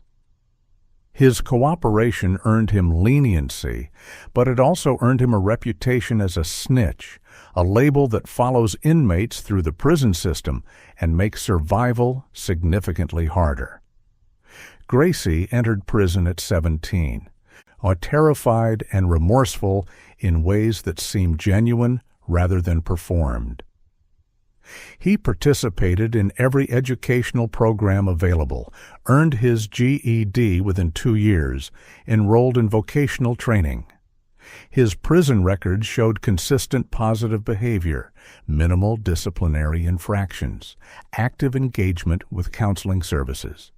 Psychologists who evaluated him noted what appeared to be authentic transformation, someone grappling seriously with what he'd done and working to become someone different. Jermarius Ellison's path was rockier. He'd held out longer than Gracie before accepting a plea deal, maintaining innocence until the weight of evidence became undeniable. His transition to prison was marked by disciplinary problems, fights, contraband violations, a difficulty adjusting to the rigid structure of incarcerated life. But over time, particularly after a stint in solitary confinement that apparently provided clarity through deprivation, Ellison began engaging more constructively. He completed anger management courses, participated in restorative justice programs, earned certifications in trades that might provide employment post-release. His file still showed more infractions than Gracie's, but the trajectory was upward. Whether that represented genuine change or learned compliance remained debatable. Prison teaches people to perform rehabilitation, whether or not internal transformation occurs. The question of comparative justice haunted legal observers and victims' rights advocates. On one hand, Gracie and Ellison were guilty of the same felony murder as Wright. Michigan's felony murder statute makes all participants in a felony that results in death equally culpable legally. On the other hand, neither fired the gun that killed Jordan Klee. Neither displayed the sociopathic indifference Wright showed in court. Both expressed remorse that seemed more substantial than Wright's performative statements. Should the person who pulls the trigger be punished more harshly than accomplices? Should cooperation with prosecutors earn significant leniency?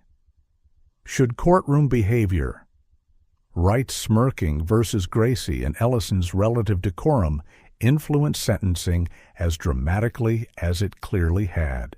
Nay, there were compelling arguments on all sides and no consensus. Victims' rights advocates, including some members of Jordan's family, argued that all three defendants deserved life without parole. The distinctions between shooter and accomplices felt meaningless when weighed against Jordan's stolen future. Whether Wright, Gracie or Ellison pulled the trigger, all three had participated in the robbery. All three had known violence was possible. All three had fled while Jordan bled out. Parsing degrees of culpability seemed like legal sophistry designed to avoid the moral clarity the situation demanded. 3 teenagers killed another teenager over possessions worth less than $100, and all 3 should spend their lives in prison. The fact that Gracie and Ellison might be paroled in their 30s, might have decades of freedom ahead of them, felt like a second injustice compounding the first. Defense attorneys and juvenile justice reformers countered that 15 to 40 years was still an extraordinarily harsh sentence for teenage offenders.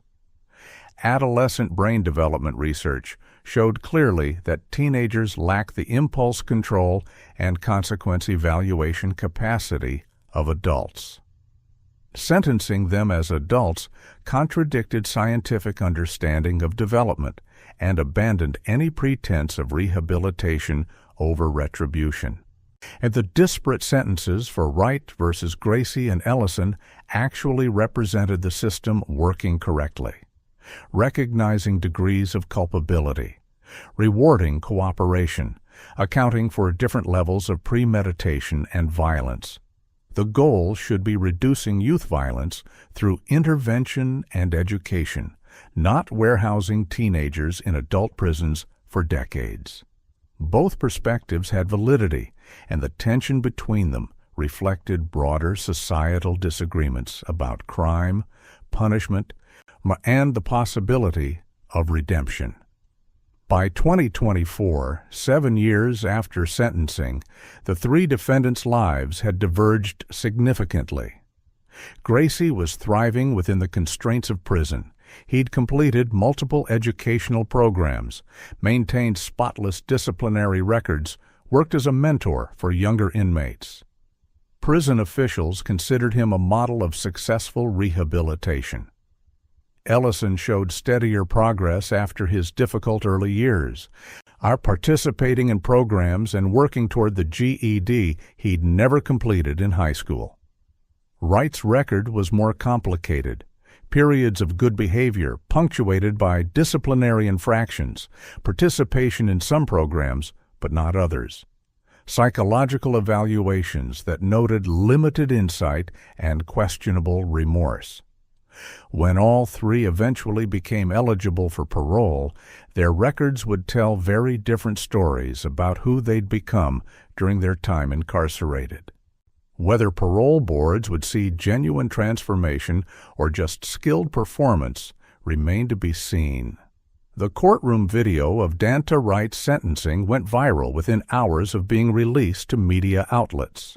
Local news stations had broadcast it first, focusing on the dramatic confrontation between Judge Swartz and Wright, the grandmother's devastating testimony, the visible shift in Wright's demeanor from arrogance to devastation. But once the footage hit social media platforms, Facebook, Twitter, YouTube, Reddit, eventually TikTok, it exploded beyond regional interest into national and international phenomenon. Clips of Wright smirking during victim impact statements circulated with captions like, "Teen killer laughs at judge, instantly regrets it," and "Grandmother destroys arrogant murderer in court." Within a week, the video had been viewed tens of millions of times. Within a month, it had become one of the most shared pieces of true crime content in recent memory. The appeal was multifaceted and deeply psychological. On the most visceral level, the video provided what true crime audiences crave: clear moral boundaries, obvious villainy, and swift accountability. Wright was an unambiguous antagonist, showing no remorse while his victim's family suffered. Judge Swartz represented authority, delivering justice with righteous anger. The grandmother provided emotional devastation and moral clarity. It was a narrative arc compressed into minutes. Crime, arrogance, confrontation, consequence, catharsis. In an era where justice often feels elusive, where cases drag on for years and outcomes feel unsatisfying, this video offered something rare, the appearance of immediate karma, evil punished, the system working as people want to believe it should work. But the virality raised profound ethical questions. Karen Klee had never wanted Jordan remembered primarily as a murder victim in viral courtroom videos.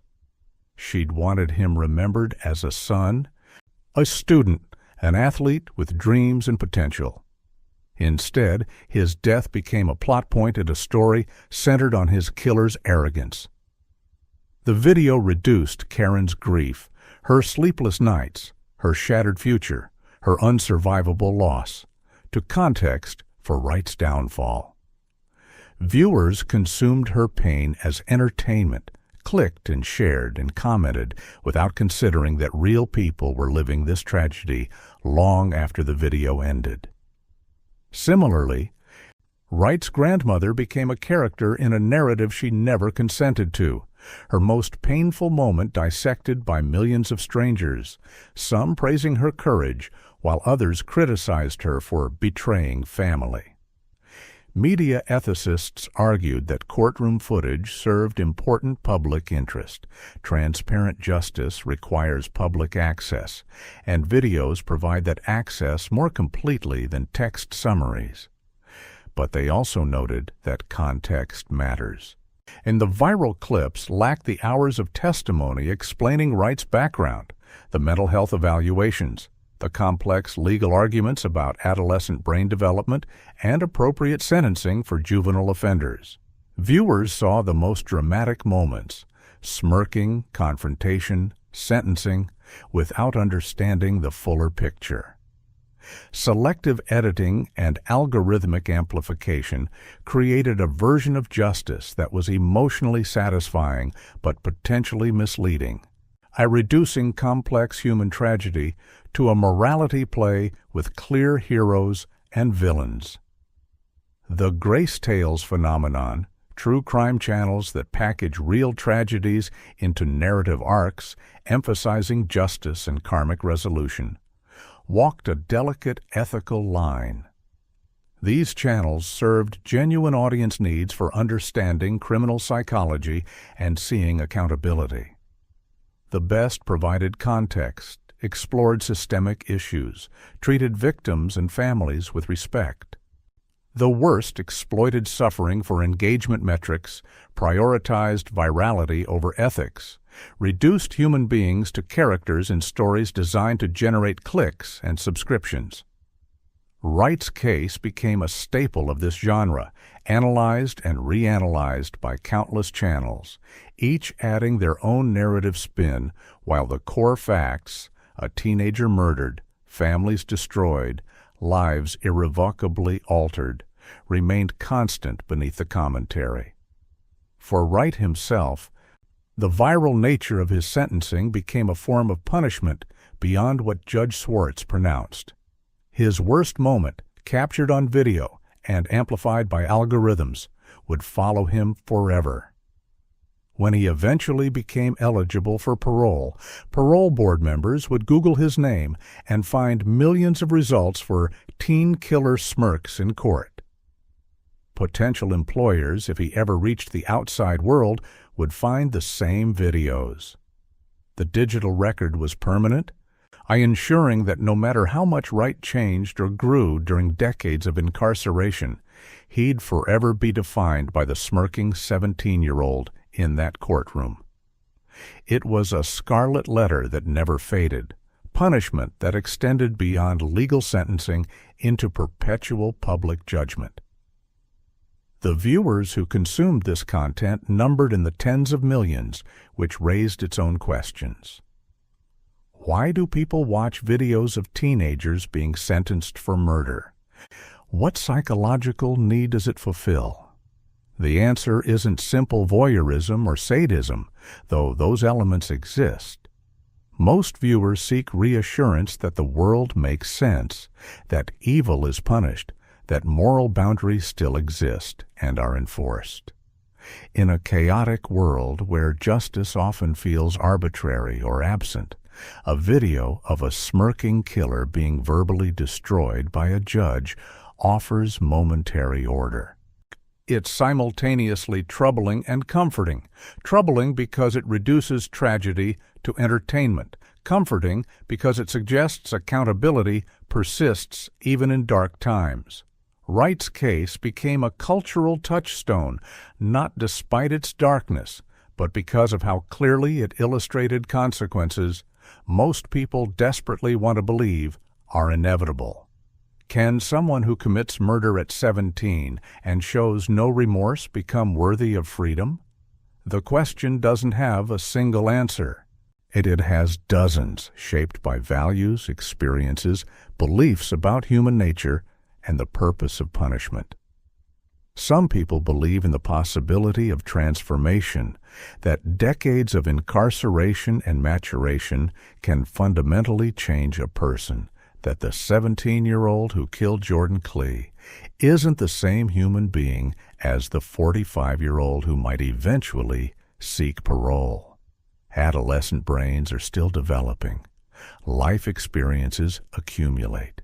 Time, suffering, and reflection, all of these can theoretically reshape someone at their core. Redemption, in this view, isn't impossible. It's just rare, difficult, requiring genuine internal work that many never complete. Others believe certain acts forfeit the right to redemption permanently. Taking a life, especially in such a callous manner, over material possessions, demonstrates a character flaw too deep to repair. Remorse can be learned, performed, faked convincingly enough to fool parole boards. But the capacity to shoot an 18-year-old in the head and walk away suggests something broken at a fundamental level, an absence of empathy that no amount of counseling or education can install where it never existed. Wright's courtroom behavior, his smirking during victim impact statements, his "I'll be home soon" comment, all of it revealed someone whose psychology might be incompatible with civilized society. Our protecting future potential victims matters more than gambling on Wright's rehabilitation. Some people, this perspective holds, should never be released. The risk is too great, the harm too irreversible if they reoffend. The criminal justice system operates in the tension between these viewpoints. Michigan's sentencing structure gives Wright the possibility of parole after 25 years, acknowledging that people can change while imposing significant punishment. But the parole process is designed to be rigorous, assessing not just behavior during incarceration, but evidence of genuine transformation. Wright will face a parole board that will review his prison record in exhaustive detail. Every disciplinary action, every program completed, every psychological evaluation. They'll interview him, probe his understanding of his crime, assess whether he's developed genuine empathy or just learned to articulate what parole boards want to hear. They'll consider victim impact statements from Karen Klee, who will have the opportunity to oppose his release and explain how Jordan's absence continues affecting her life decades later. Danta Wright's path to potential freedom, if it exists at all, requires him to become someone fundamentally different from the teenager who walked into that courtroom smirking. He needs to develop the empathy he lacked at 17. Needs to understand, in a visceral rather than intellectual way, how what he took from Jordan and Jordan's family. Needs to articulate remorse that sounds genuine because it is genuine, born from years of reflection rather than coached statements designed to manipulate. Whether Wright is capable of that transformation remains an open question. His prison records through 2024 showed mixed signals. periods of good behavior and program participation, punctuated by disciplinary infractions and psychological evaluations, noting limited insight. When he was learning to navigate prison successfully, whether he was changing internally or just becoming better at performance remained unclear. The broader question extends beyond Wright to thousands of juvenile offenders serving lengthy sentences in American prisons.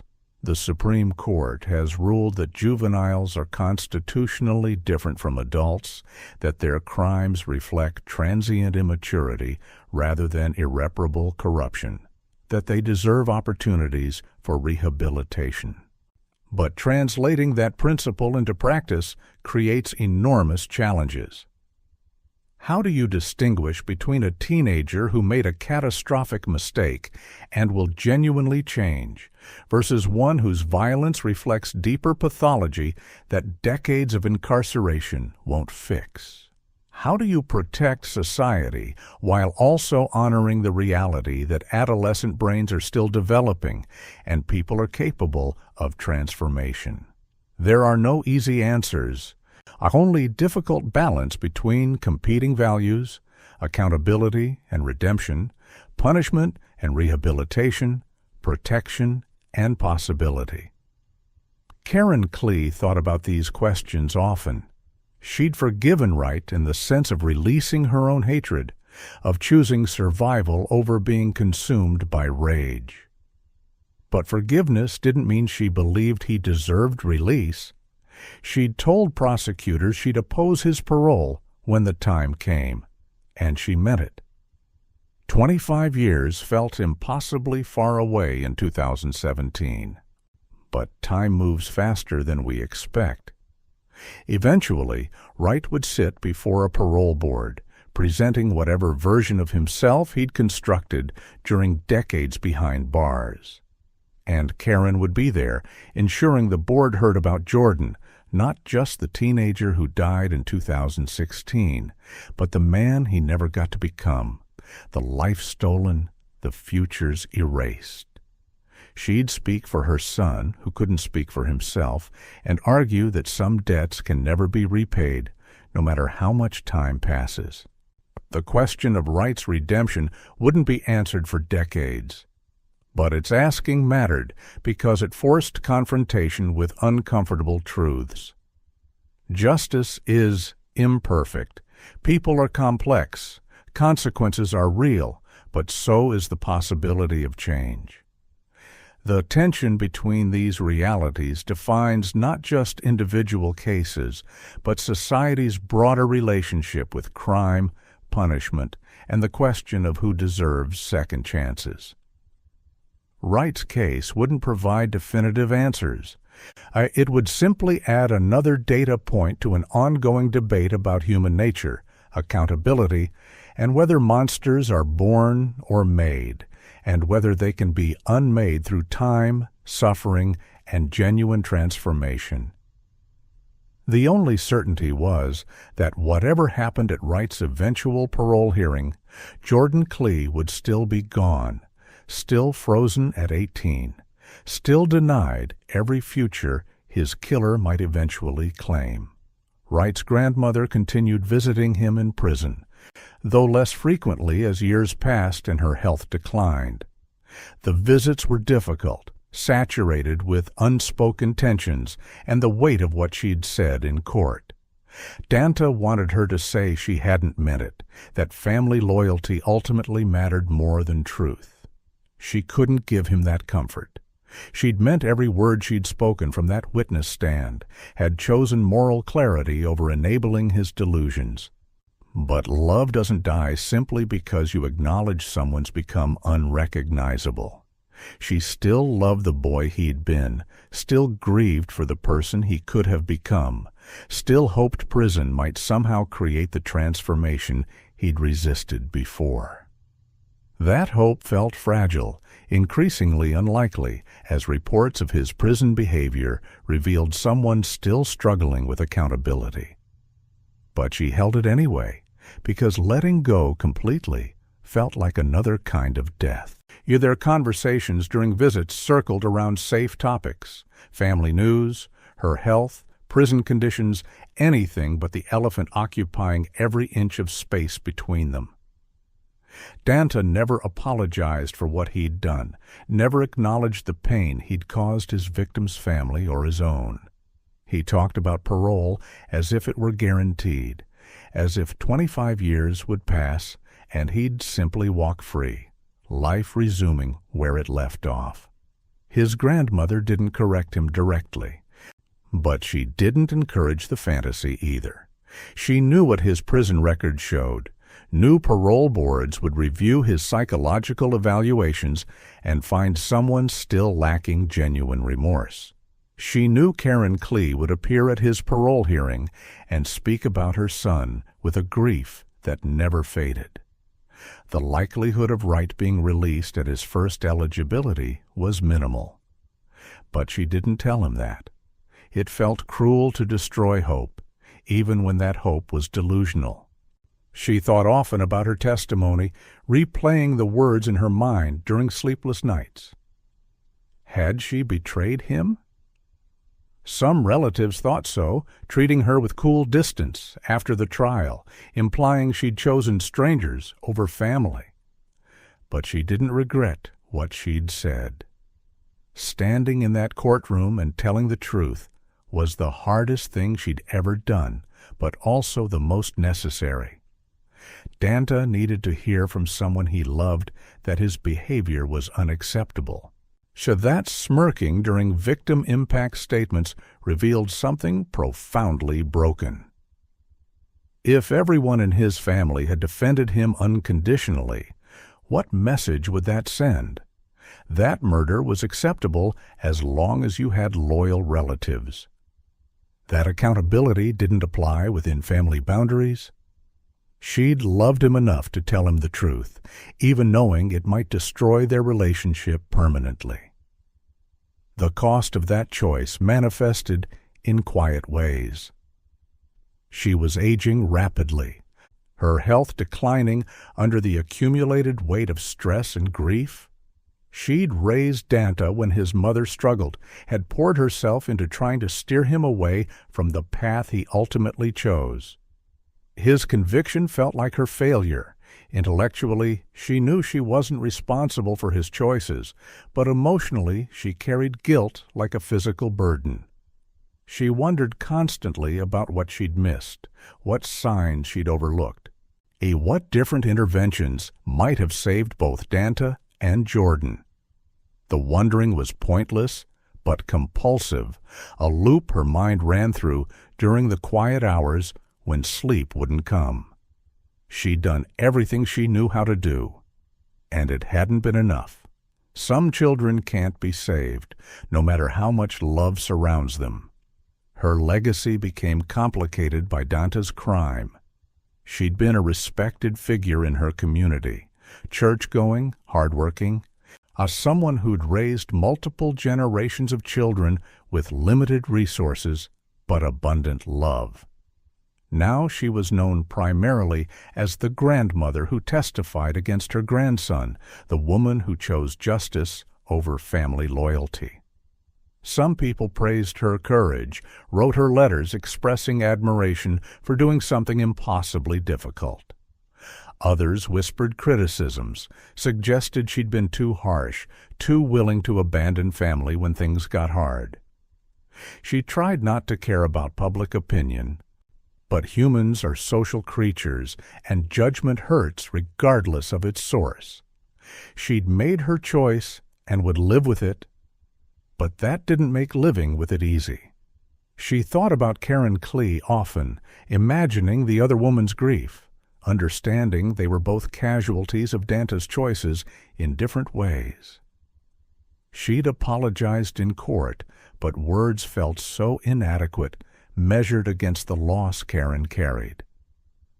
What could an apology possibly mean to a woman whose son was murdered? It couldn't bring Jordan back, couldn't ease the nightmares, couldn't restore the future that had been stolen. But she'd needed to say it anyway, needed Karen to know that someone from Danta's family recognized the enormity of what had been taken. Whether it provided any comfort, she'd never know. Karen hadn't responded, hadn't reached out, had simply continued surviving the unsurvivable. The grandmother respected that silence, understood it. I'd wish there was some way to bear a portion of the burden she knew Danta had placed on Karen's shoulders. As she entered her 80s, prison visits became physically challenging. The long drive exhausted her. The security procedures, being searched, walking through metal detectors, submitting to rules designed to prevent contraband, drained energy she no longer had in abundance.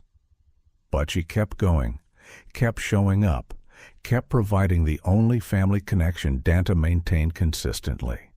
Not because he deserved it. She had no illusions about that. But because love, once given, doesn't fully retract even when it should. She'd raised him, had fed him, clothed him, taught him right from wrong, even if he'd rejected those teachings. That history created obligations that persisted despite everything. She'd visit him until she physically couldn't anymore.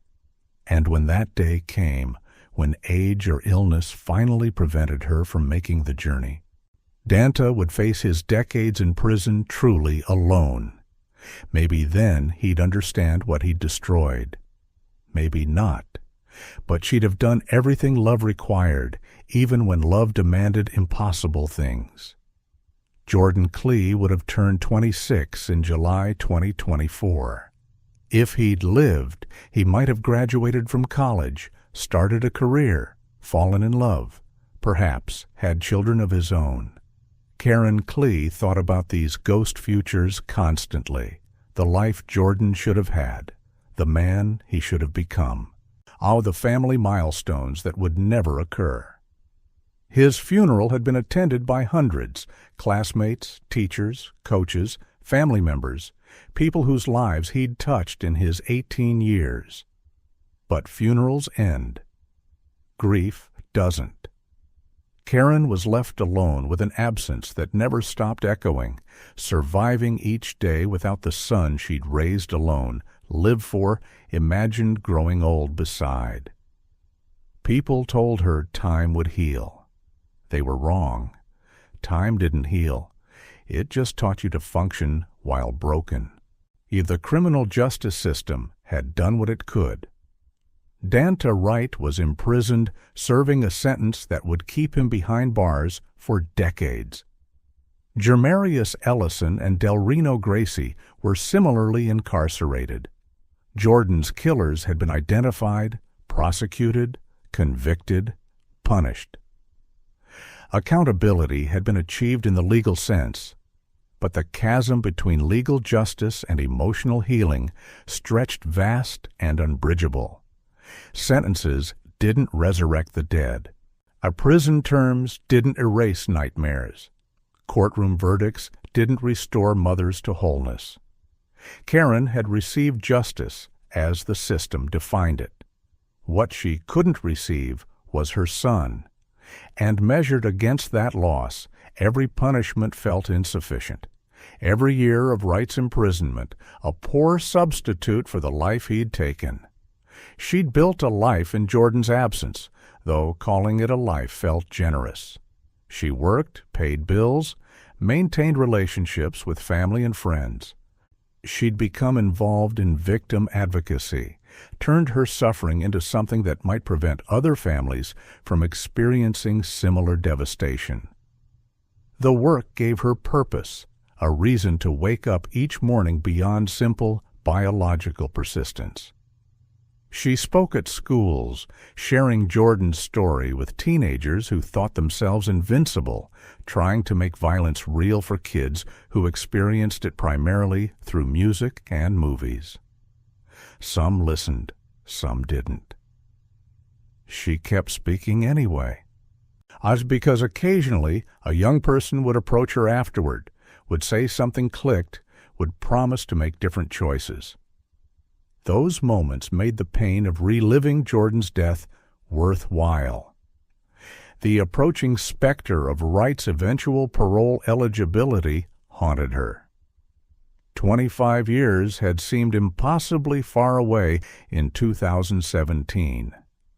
But years pass faster than we expect, especially years spent surviving trauma.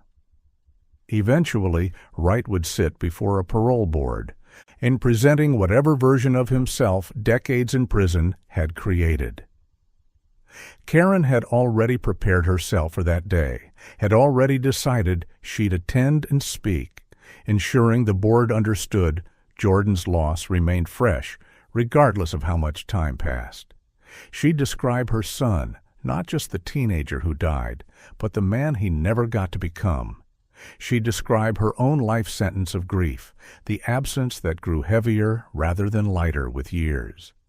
She'd argue that some debts can't be repaid, that Wright forfeited his right to freedom when he shot an 18-year-old in the head over shoes. The viral nature of Wright's sentencing video had brought unexpected complications. Jordan's death wasn't just her private tragedy anymore. It belonged to millions of strangers who'd watched courtroom footage and felt entitled to opinions about justice and punishment. People sent her messages constantly, some offering support, and others demanding she take positions on criminal justice reform that felt too abstract when her reality was so concrete. She'd become a public figure in a story she never wanted to be part of, her grief analyzed and dissected by people who returned to normal lives while she remained trapped in October 4th, 2016. The attention felt suffocating sometimes, a constant reminder that her worst moment had been packaged as entertainment for mass consumption. But there were also moments of grace, glimpses of beauty amid the darkness. Jordan's friends stayed in touch, sharing memories, keeping his spirit alive through stories and photos. His former teammates dedicated seasons to his memory, wearing memorial patches, visiting his grave before games. Teachers at Pioneer High School established a scholarship in his name, ensuring his legacy extended beyond headlines and courtroom videos. These gestures couldn't fill the void Jordan's death created, but they reminded Karen that he'd mattered, that his life, brief as it was, had touched others in ways that persisted. He wasn't just a victim in a true crime story. He'd been a person, loved and valued, remembered for who he was rather than how he died. Karen visited Jordan's grave weekly, maintaining a ritual that structured her grief into manageable increments. She'd bring flowers, sit on the grass, talk to him about everything and nothing. She'd update him on family, on world events, on the small details of life he was missing. Logically, she knew he couldn't hear her, that grave's hold only remains while the person is gone. But the visits provided structure, a designated time and space for grief that otherwise threatened to overflow and consume every moment. Other mourners probably thought she was crazy, this woman talking to a headstone. She didn't care. Crazy and grieving mother weren't clearly distinct categories anymore, and she'd stopped worrying about which side she occupied. The final question, the one she couldn't answer, was whether any of this had meaning. Jordan's death, Wright's imprisonment, her years of advocacy work, did it change anything? Did it prevent even one teenager from making Wright's choices? Did it honor Jordan's memory, or just trap both of them in amber, forever defined by one terrible moment? She didn't know, couldn't know, could only keep surviving, keep speaking, keep showing up for victim advocacy work and parole hearings and the exhausting labor of existing in a world that continued turning despite her son's absence. Justice had been served in the technical sense, but justice and healing weren't the same thing. Justice addressed legalities. Healing required something else entirely: time, therapy, community, purpose, the gradual construction of meaning from meaninglessness. And even then, healing was too strong a word. Survival was more accurate. She was surviving, one day at a time, sometimes 1 hour. And survival, even when it felt impossible, was its own quiet form of resistance against the violence that tried to destroy her along with her son. The question of how to handle violent juvenile offenders remained contentious long after Wright's sentencing. Michigan, like many states, struggled with balancing accountability and rehabilitation when teenagers committed heinous crimes. The Supreme Court had established that juveniles are constitutionally different from adults, that mandatory life without parole for minors violated the Eighth Amendment's prohibition on cruel and unusual punishment. But translating that principle into consistent policy proved extraordinarily difficult. How young is too young for adult prison? At what age does rehabilitation become the priority over punishment? When crimes are violent enough, do developmental differences even matter? Legal scholars, victim advocates, and juvenile justice reformers debated these questions endlessly, with Wright's case frequently cited as evidence for competing positions. Victim advocacy groups pointed to Wright's courtroom behavior as proof that some juvenile offenders were beyond rehabilitation. The smirking, the "I'll be home soon" comment, the complete absence of remorse, all suggested someone whose pathology transcended developmental issues. These weren't the actions of an immature brain making impulsive decisions. This was calculated callousness, narcissistic indifference to suffering, a fundamental lack of empathy that decades of programming and therapy might never fix. Protecting society from such individuals mattered more than abstract commitments to juvenile rehabilitation. Wright deserved his lengthy sentence not despite his age, but because his age made his behavior even more disturbing. 17 is old enough to understand that murder is wrong, that families grieve, that actions have consequences. His arrogance suggested he understood and simply didn't care. Juvenile justice reformers countered that Wright's case was being used to justify harsh sentencing that punished thousands of less culpable youth. Yes, Wright's courtroom behavior was egregious, but using the worst example to set policy for all juvenile offenders was fundamentally unjust. Most teenagers charged with violent crimes aren't smirking sociopaths. They're kids who made catastrophic mistakes in environments that set them up to fail, kids dealing with trauma and poverty, and lack of support systems.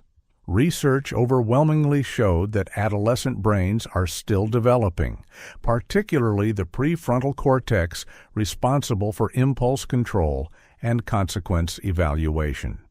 Sentencing teenagers to decades in adult prisons contradicted everything science understood about development and essentially gave up on people before their brains fully matured. The focus should be comprehensive reform, raising the age of adult criminal responsibility, investing in therapeutic juvenile facilities, providing education and mental health services, rather than warehousing kids in cages. The statistics supported some of each argument, which was part of why consensus remained elusive. Recidivism rates for violent juvenile offenders varied dramatically based on intervention models. Teenagers sentenced to long terms in adult prisons had higher recidivism rates than those in juvenile facilities with intensive programming, suggesting that punishment alone didn't reduce future crime.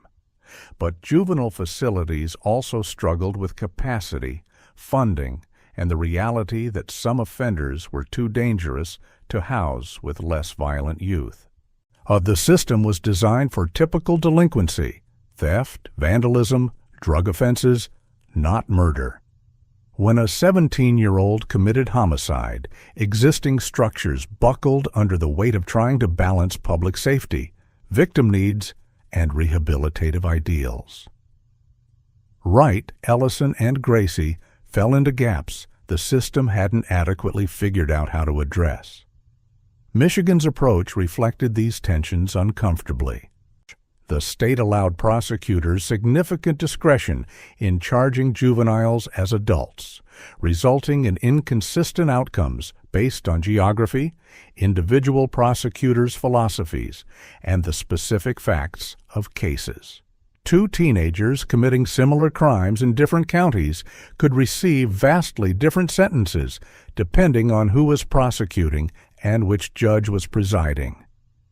Wright's 25 to 52 years, the Ellison and Gracie's 15 to 40, these weren't inevitable outcomes, but results of specific decisions made by specific people at specific moments. In a parallel universe where different prosecutors handled the case, or where Wright's attorney had coached him more effectively on courtroom behavior, sentences might have been dramatically different. That arbitrariness troubled observers who believed justice should be consistent and predictable rather than dependent on variables like judicial temperament and prosecutorial strategy. The broader context of American youth violence provided grim backdrop for these debates. Homicide remained one of the leading causes of death for adolescents and young adults. Firearms were involved in the overwhelming majority. Poverty, educational failure, lack of mental health access, exposure to trauma, and gang involvement all contributed to creating environments where teenagers viewed violence as viable problem-solving. Jordan Klee's murder fit a pattern that repeated constantly. Young person with promise, killed by another young person over something trivial, leaving families destroyed and communities traumatized. Addressing the pattern required systemic interventions well beyond criminal justice. Economic investment, educational reform, community programming, mental health services.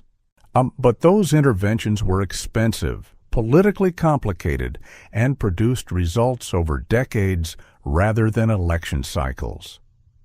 Punishment was simpler, more immediately satisfying, even if it didn't actually reduce youth violence rates. Wright's case would remain relevant to these debates for years, probably decades. His sentencing video ensured he'd be used as evidence for whatever argument someone wanted to make. Proof that some juveniles are irredeemable, and/or example of a system that gives up on youth, depending on the speaker's perspective. The reality was more complex than either narrative captured. Wright was a teenager who committed murder and showed no remorse, whose courtroom behavior suggested pathology beyond developmental immaturity. He was also a product of environments and systems that failed him long before he failed society. A kid whose gang involvement and violence glorification reflected broader social failures. Both things could be true simultaneously. Justice required acknowledging that complexity rather than reducing Wright to either monster or victim. He was human, and that was actually more disturbing than if he'd been a monster, because it meant that what he'd become was possible, that circumstances and choices could transform children into killers. That reality demanded responses more sophisticated than simple punishment or redemption narratives. It demanded society reckon with how it creates the conditions for youth violence and what responsibility it bears for the Wrights and Jordans destroyed by those conditions. Rehabilitation is a word used constantly in criminal justice discussions, but rarely defined with precision. What does it actually mean to rehabilitate someone? Does it require genuine transformation of character, or just behavior modification sufficient to prevent future crime? Can you rehabilitate someone who lacks remorse, Or is remorse a prerequisite for meaningful change? These questions haunted every discussion of Wright's case and countless others like it. Prison systems claim rehabilitation as a goal while operating in ways that often prevent it. Overcrowding, violence, minimal programming, emphasis on punishment over treatment. Inmates who emerge from decades of incarceration having changed fundamentally do so despite the system rather than because of it, through individual determination and luck in accessing limited resources. Wright's participation in prison programs was inconsistent through his first 7 years of incarceration. He'd enrolled in GED preparation, but didn't complete it. He'd attended some anger management and cognitive behavioral therapy sessions, but was noted as resistant and defensive. He'd worked kitchen jobs that taught nothing except how to follow orders and endure tedium. His disciplinary record showed infractions, fights, contraband violations, disrespecting staff that suggested someone still struggling with authority and impulse control. Psychological evaluations conducted periodically noted limited insight into his offense, difficulty articulating genuine remorse, tendency to externalize blame onto circumstances. These weren't the markers of successful rehabilitation, but they also weren't unusual for young inmates in their first decade behind bars. Some people needed longer to reach the breaking point where pride finally cracked and real self-examination became possible. The prison environment itself worked against rehabilitation in countless ways. Violence was constant, not necessarily dramatic attacks, but a steady stream of threats, intimidation, the need to project strength or become prey. That environment rewarded exactly the attitudes prisons theoretically tried to reform. Empathy became weakness. Vulnerability invited exploitation. The mask Wright had worn in courtrooms and police stations, the swagger, the indifference, the projected invulnerability, served useful function in prison. It kept him safe. But it also prevented the kind of genuine self-reflection that rehabilitation required. You couldn't simultaneously maintain prison survival behaviors and develop the emotional openness needed for real change. And the system demanded both and provided neither the safety for vulnerability nor consequences sufficient to force genuine transformation. Educational and vocational programs existed but were underfunded and oversubscribed. Waiting lists for GED classes stretched months or years. Therapeutic programming focused primarily on substance abuse, less useful for someone whose crimes stemmed from violence and gang culture. College courses, once available through Pell Grants before legislation eliminated inmate eligibility, were gone entirely. The programs that did exist were often designed for adult offenders, not teenagers whose developmental needs differed significantly. Wright was essentially warehoused with minimal structure, minimal programming, minimal incentive to change beyond the abstract promise of parole decades in the future. For someone whose time horizon extended only to the next meal or the next conflict, parole hearings in 2042 might as well have been in another dimension. The incentive structure failed to create motivation for genuine transformation. Success stories existed. Inmates who used prison time to educate themselves, develop trades, confront their crimes genuinely, emerge as genuinely different people. But these were exceptions requiring extraordinary personal determination and often significant family support from the outside. They required access to programs that were perpetually underfunded. They required avoiding the violence and gang dynamics that pulled many inmates back into criminal culture even behind bars. And critically, they required the personal capacity for change, Psychological flexibility, ability to accept responsibility, willingness to endure the pain of genuine self-examination. Not everyone possessed those capacities. Some people were too damaged, too entrenched in criminal thinking, and too lacking in basic empathy. The uncomfortable truth rehabilitation advocates rarely acknowledged was that some people couldn't be fixed, or at least couldn't be fixed within constraints of prison-based programming. Wright existed in the uncertain middle, neither the success story of complete transformation nor the hopeless case beyond redemption. He was doing time, surviving day to day, participating in programs sporadically. He accumulating infractions, but nothing serious enough to permanently damage his parole prospects. He'd learned the language of rehabilitation, could articulate what evaluators wanted to hear, even if the words lacked genuine conviction. Whether deeper change was occurring beneath the performance remained unknowable. Prison psychology was full of skilled performers, inmates who'd learned to present reformed selves while internally remaining exactly who they'd always been. The parole boards tried to distinguish performance from transformation, but succeeded imperfectly. The question of whether Wright was changing would be answered eventually at a parole hearing decades away.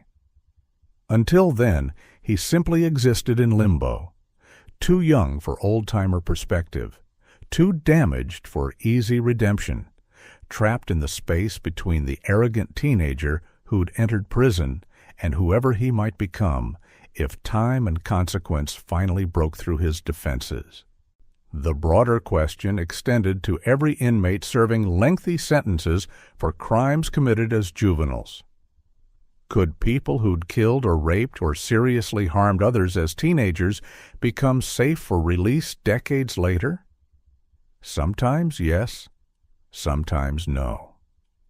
The difficulty was determining which was which with enough reliability to justify releasing people who demonstrated capacity for terrible violence.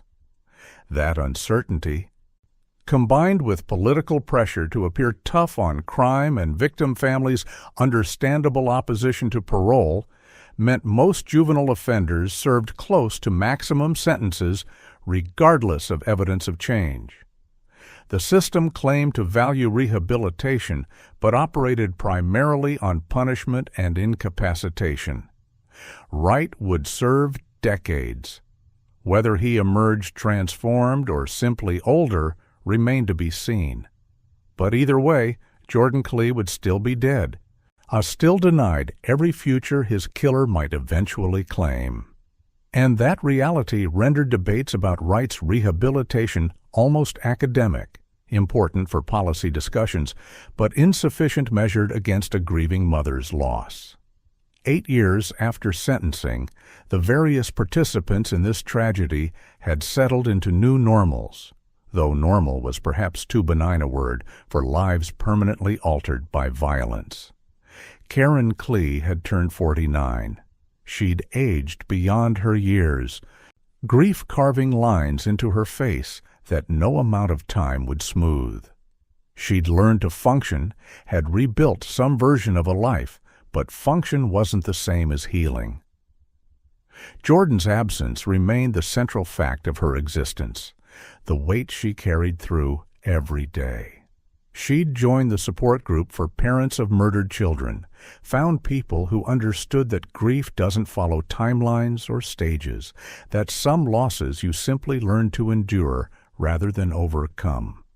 She spoke publicly about Jordan, about victim rights, about the need for accountability, even when offenders are young.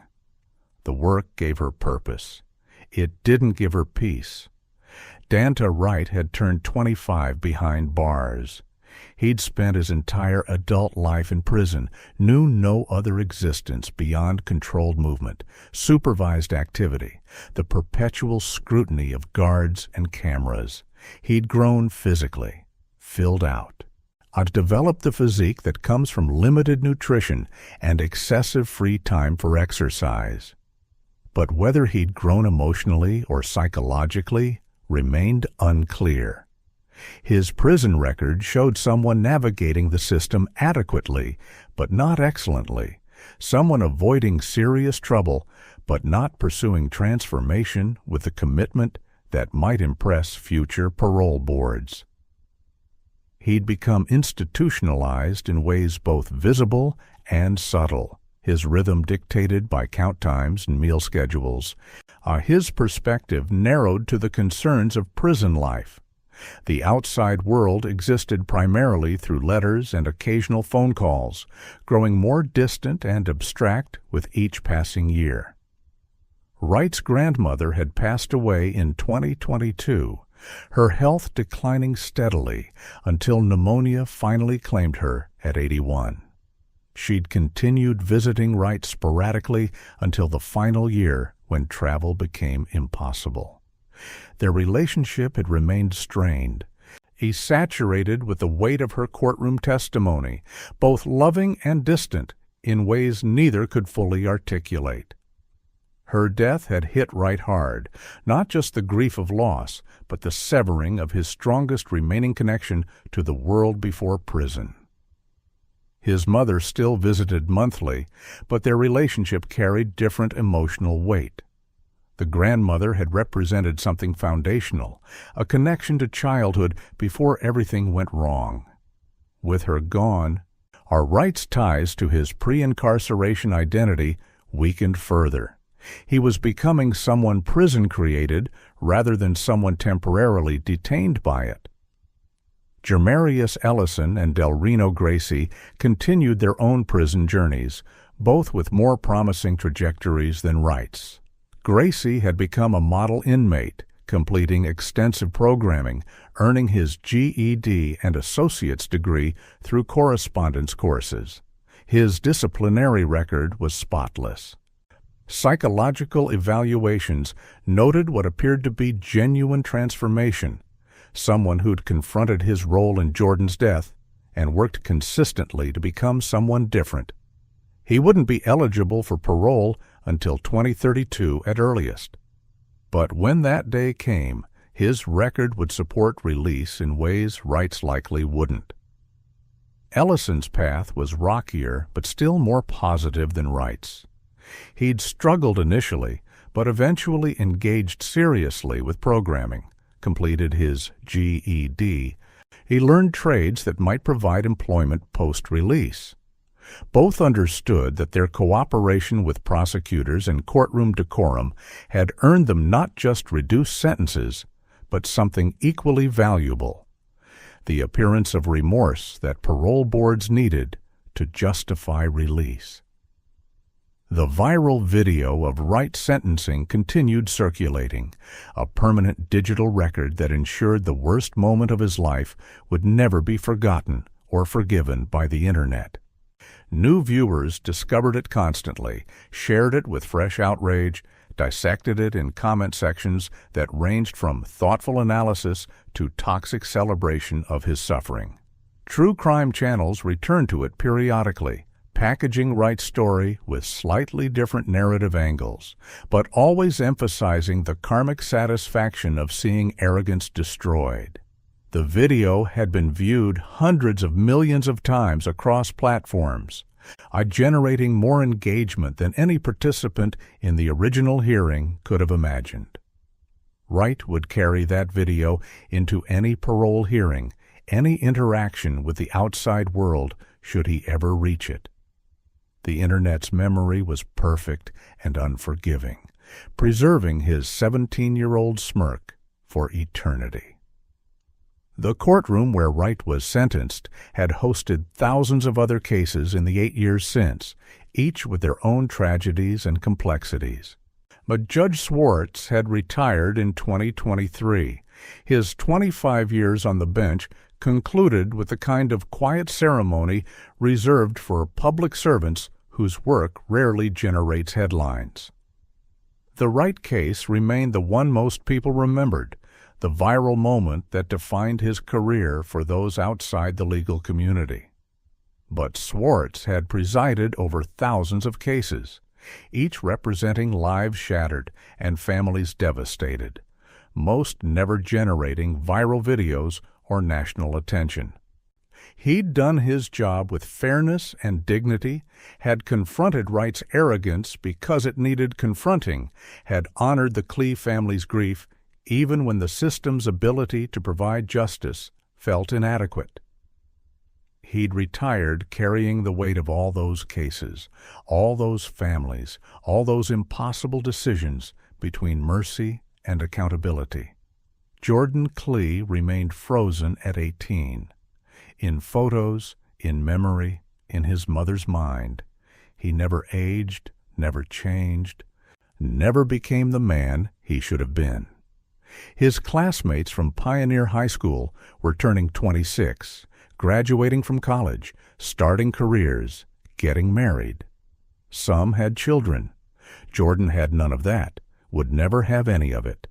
He existed as absence, as ghost futures, as the permanent reminder that violence steals not just life, but potential.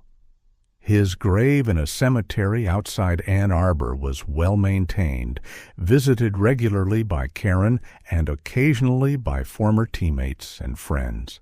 Fresh flowers appeared on his birthday and the anniversary of his death. The memorial scholarship in his name had sent 3 students to college so far, kids who might never have afforded higher education otherwise. It was a small legacy, insufficient measured against a stolen life, but meaningful nonetheless. Jordan's death hadn't been meaningless. Karen had ensured that. But all the meaning-making in the world couldn't erase the fundamental injustice. An 18-year-old should have had decades of life ahead, and Danta Wright had stolen all of it for shoes. Justice, in the legal sense, had been achieved. 3 teenagers convicted, sentenced, incarcerated for crimes that shattered multiple families. The system had worked as designed: investigation, prosecution, plea negotiations, sentencing, imprisonment. Accountability had been imposed. Society had drawn its line and enforced consequences. But if justice was meant to restore balance, to heal wounds, to provide closure, it had failed spectacularly. Karen Klee remained broken. Wright remained dangerous, or at least unproven safe. Jordan remained dead. The machinery of justice had turned, processed people through its mechanisms, produced outcomes documented in legal records. But the human cost persisted beyond any sentence, any verdict, any parole decision still decades away. The question that haunted everyone involved was whether any of this could have been prevented. If Wright had received different interventions as a child, would he still have become a killer? If Ellison and Gracie had different peer influences, would they still have participated in robbery murder? If Jordan had been somewhere else on October 4th, 2016, would he still be alive? These counterfactuals were impossible to answer, but compulsive to consider. They suggested alternative timelines where tragedy didn't occur, where small changes in circumstances or choices cascaded into different outcomes. But they also risked determinism, the sense that everything was inevitable and no one bore real responsibility. The truth existed somewhere between free will and social determinism. Wright had made choices, terrible ones, but those choices happened within contexts that shaped them. Both individual accountability and systemic failure were true simultaneously. The viral nature of Wright's case meant it would continue generating discussion long after participants had moved on or passed away. True crime enthusiasts would discover the video years from now, decades from now, would be shocked and satisfied and righteously angry about a teenager's courtroom arrogance. They'd debate whether his sentence was appropriate, whether juvenile brain development should have mattered more, whether his grandmother was hero or traitor. They'd analyze details through various ideological lenses, use the case to support predetermined arguments about criminal justice, race, poverty, individual responsibility. The real people, Karen, Jordan, Wright, the families destroyed by one October afternoon, would become characters in stories told by strangers who'd never experienced anything comparable, whose understanding was filtered through screens and mediated by algorithms designed to maximize engagement rather than comprehension. Wright's own reckoning, if it ever truly occurred, remained internal and unknowable. Did he lie awake in his cell thinking about Jordan? Did he feel genuine remorse or just regret at being caught? Had 8 years in prison changed him fundamentally or just taught him to survive in an environment that rewarded exactly the attitudes that made him dangerous in the first place? The psychological evaluations suggested limited transformation, but those evaluations captured snapshots, moments in time, potentially missing gradual shifts that accumulate over years. Or perhaps they captured exactly what they seemed to: someone going through motions of rehabilitation without genuine internal change. Only Wright knew the truth, and even he might not know it clearly. Human self-awareness is limited, especially regarding our own capacity for change. We tell ourselves stories about who we are and who we're becoming. Some stories are true, many aren't. The question of what society owed Wright versus what it owed Wright's potential future victims created perpetual tension. If he was released at parole eligibility and didn't reoffend, that would validate rehabilitative approaches and suggest decades of incarceration were excessive. If he was released and committed more violence, that would vindicate those who had argued he should never be freed regardless of rehabilitation evidence. The uncertainty was permanent, the stakes incredibly high, the information needed to make good decisions always insufficient. This was true not just for Wright, but for thousands of inmates serving lengthy sentences for crimes committed young. ICE society had to choose between competing risks: keeping people imprisoned who'd changed and no longer posed danger, or releasing people who hadn't changed and would harm others. Getting it wrong in either direction caused suffering. Getting it right was nearly impossible without perfect information about internal states and future behavior. Karen Klee didn't care about these abstract policy debates. She cared that her son was dead and his killer would potentially walk free someday. She'd oppose Wright's parole when the time came, would speak about Jordan with a grief as fresh as the day he died.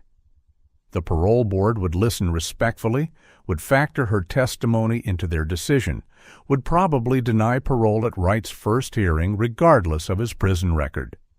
But eventually, if Wright lived long enough and accumulated sufficient evidence of transformation, a parole board would release him. That's how the system worked. And when that day came, Wright would be in his 40s or 50s, having served decades, but still potentially having decades of life ahead. Meanwhile, Jordan remained frozen at 18, denied every year Wright would eventually reclaim. That asymmetry felt fundamentally unjust to Karen. No amount of rehabilitation or time served could balance those scales. Some debts couldn't be repaid. Some harm couldn't be undone. Wright could become a completely different person, so could genuinely transform into someone safe and remorseful, and it still wouldn't bring Jordan back. Justice required accountability for what happened. But accountability didn't equal restoration. Nothing could restore what had been taken. The lessons from Wright's case weren't new or particularly complex. Youth violence stems from interrelated factors: poverty, lack of opportunity, exposure to trauma, normalization of violence through culture and experience, absence of positive mentorship, easy access to weapons. Addressing those factors requires sustained investment in education, mental health services, community programming, economic development, precisely the interventions that are expensive and politically difficult. It's easier to fund prisons than prevention, easier to punish after violence occurs than invest in ensuring it doesn't happen in the first place. Society makes these choices constantly, to prioritizing punishment over prevention while expressing surprise when violence persists. Wright's crime was enabled by systems that failed long before he pulled the trigger, though acknowledging those failures doesn't erase his responsibility for choosing violence. The criminal justice system's limitations were equally apparent. Courts can impose accountability, but not healing. Sentences can incapacitate dangerous people, but not resurrect victims. Parole boards can assess risk, but never predict behavior perfectly. The system does what systems do: process people according to established rules, generate outcomes documented in legal records, provide structure for society's response to violations. But it can't address the deeper wounds violence creates, can't restore families, can't eliminate the trauma that propagates across generations. Karen Klee would carry grief for the rest of her life, regardless of how long Wright remained imprisoned. Her healing, to the extent healing was even possible, would come from sources beyond courtrooms and sentencing hearings: therapy, community, time, the painstaking work of constructing meaning from meaninglessness. The viral video phenomenon revealed uncomfortable truths about public relationship with crime and punishment. People craved the satisfaction of seeing arrogance destroyed, evil punished, justice served with dramatic flair. And the video provided that satisfaction in condensed form: clear moral boundaries, obvious villain, righteous authority figure, devastating family testimony, visible consequences. It was justice porn, essentially, feeding appetites for retribution while requiring no actual engagement with the complex realities that produce violence or the difficult work of preventing it. Viewers could watch, feel momentary satisfaction, then return to their lives without considering their own complicity in systems that create rights and sacrifice Jordans. The video let people feel moral without being moral, let them participate in justice theater without actual commitment to justice. The grandmother's testimony provided perhaps the most important lesson, though also the most painful. Genuine accountability sometimes requires betraying loyalty, choosing truth over comfortable denial, so acknowledging that people we love can become unrecognizable. Enabling doesn't help. It allows harm to continue unchallenged, provides cover for behaviors that should be confronted. The grandmother had loved Wright enough to tell him the truth, to stand in court and say he'd become someone she couldn't defend. That choice cost her enormously, damaged their relationship permanently, marked her as traitor in some family members' eyes. But it was also an act of profound moral courage, refusing to let blood relation excuse inexcusable behavior. More families dealing with violent members needed people willing to make that choice, to prioritize truth and accountability over reflexive loyalty. It was brutal work, the kind that left scars, but it was necessary. The question of whether Wright should eventually be released had no single correct answer. Different values led to different conclusions. If you prioritized public safety above all else, our Wright should never be freed. The risk of reoffense, however small, outweighed his interest in freedom. If you valued rehabilitation and believed in human capacity for change, Wright deserved the opportunity to earn release through transformation, even if that transformation took decades. If you centered victims' needs, Karen Klee's wishes should determine Wright's fate, meaning he'd likely never be released because her opposition would be permanent. All these perspectives had validity. None could claim absolute moral authority. The tension between them reflected broader societal disagreements about punishment's purpose, retribution, deterrence, incapacitation, rehabilitation, and which values should dominate when they conflicted. What remained clear was that every choice carried costs. Keeping Wright imprisoned for life satisfied retributive instincts, but gave up on rehabilitation entirely. I essentially said 17-year-olds who commit murder can never change regardless of evidence. Releasing him eventually honored rehabilitative ideals, but risked future victims if transformation proved illusory or incomplete. Centering Karen's wishes respected victim primacy, but potentially substituted her understandable desire for maximum punishment for careful assessment of public safety and justice principles. There were no good options, only less bad ones.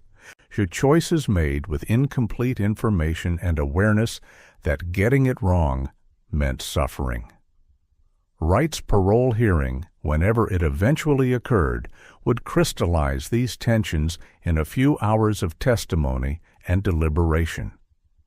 A board of strangers would decide whether he'd become someone safe for release, making judgments about internal states and future behavior with knowledge that mistakes could be fatal. It was an impossible burden placed on imperfect processes because society had no better mechanism. Justice limped forward, doing its inadequate best, leaving wreckage in its wake regardless of outcomes. The gavel had fallen years ago, but the consequences kept echoing, would keep echoing for decades, for lifetimes, long after everyone involved had exhausted themselves trying to make meaning from tragedy that resisted all attempts at meaning-making. The courtroom stood empty on an afternoon in 2025, years after Wright's sentencing, years before his parole eligibility. Sunlight angled through high windows, illuminating dust motes that drifted lazily through air, once thick with grief and rage and the desperate human need for accountability. The space held no memory of what had occurred here. Courtrooms are designed for impermanence, for cases processed and moved along, for the endless rotation of tragedies and testimonies. But for those who'd occupied these chairs, who'd spoken from that podium, who'd waited for the gavel to fall, this room would remain permanently frozen in memory. Karen Klee couldn't enter a courtroom without feeling transported back to July 24th, 2017, without hearing her own statement read aloud, without seeing Wright's smirk. Spaces hold trauma for those who experience it, even when the spaces themselves have moved on. Outside, life continued with oblivious persistence. So students walked to class at Pioneer High School, the same halls Jordan had walked, occupied by teenagers who'd been children when he died. The football team practiced on fields where Jordan had played, coached now by someone new, the memorial patch for him long since retired. His teammates had graduated, scattered to colleges and jobs across the country, their memories of Jordan fading with time the way all memories fade. That forgetting felt like betrayal to Karen, but was actually just human nature. People move forward. Life insists on continuing, even when it feels obscene that it should. Jordan became a story his former friends told occasionally, usually prefaced with, "I knew a guy once who," reduced to anecdote, the full dimensionality of his personality and presence compressed into snapshot that grew less detailed with each retelling. Wright aged in prison, his 20s evaporating behind walls. His youth, the thing his attorney had argued should be mitigating, becoming the thing taken from him. He'd be eligible for parole in his 40s, would potentially walk free in his 50s or 60s if granted release. He'd emerge into a world that had moved on without him, technology and culture having evolved in ways that would make him feel alien in his own timeline. Re-entry after decades of incarceration was extraordinarily difficult, even for people genuinely transformed. Employment, housing, social connections, basic navigation of systems that had changed completely, all would be challenges. If Wright was released, he'd face those challenges while also carrying the weight of his crime, the viral video, the digital permanence of his worst moment. Second chances existed in theory. In practice, for someone with Wright's history and internet presence, a second chance would be nearly impossible to actualize. The question that haunted everyone, could this have been prevented, had no satisfying answer. Every choice point in Wright's life could be second-guessed. If his father had been present, if his mother had different resources, if his grandmother had intervened differently, if schools had better identified and addressed whatever was breaking in him during adolescence, if gang culture didn't provide identity and belonging that legitimate institutions failed to offer, if guns weren't absurdly accessible to teenagers, but following those threads backward led nowhere useful, just infinite regress of contributing factors and systemic failures. At some point, regardless of context, Wright had chosen to bring a gun to a robbery, had chosen to point it at Jordan, had chosen to pull the trigger. Acknowledging the systems that shaped those choices didn't erase the choices themselves. Both could be true. Wright was failed by systems, and he failed catastrophically. Context mattered.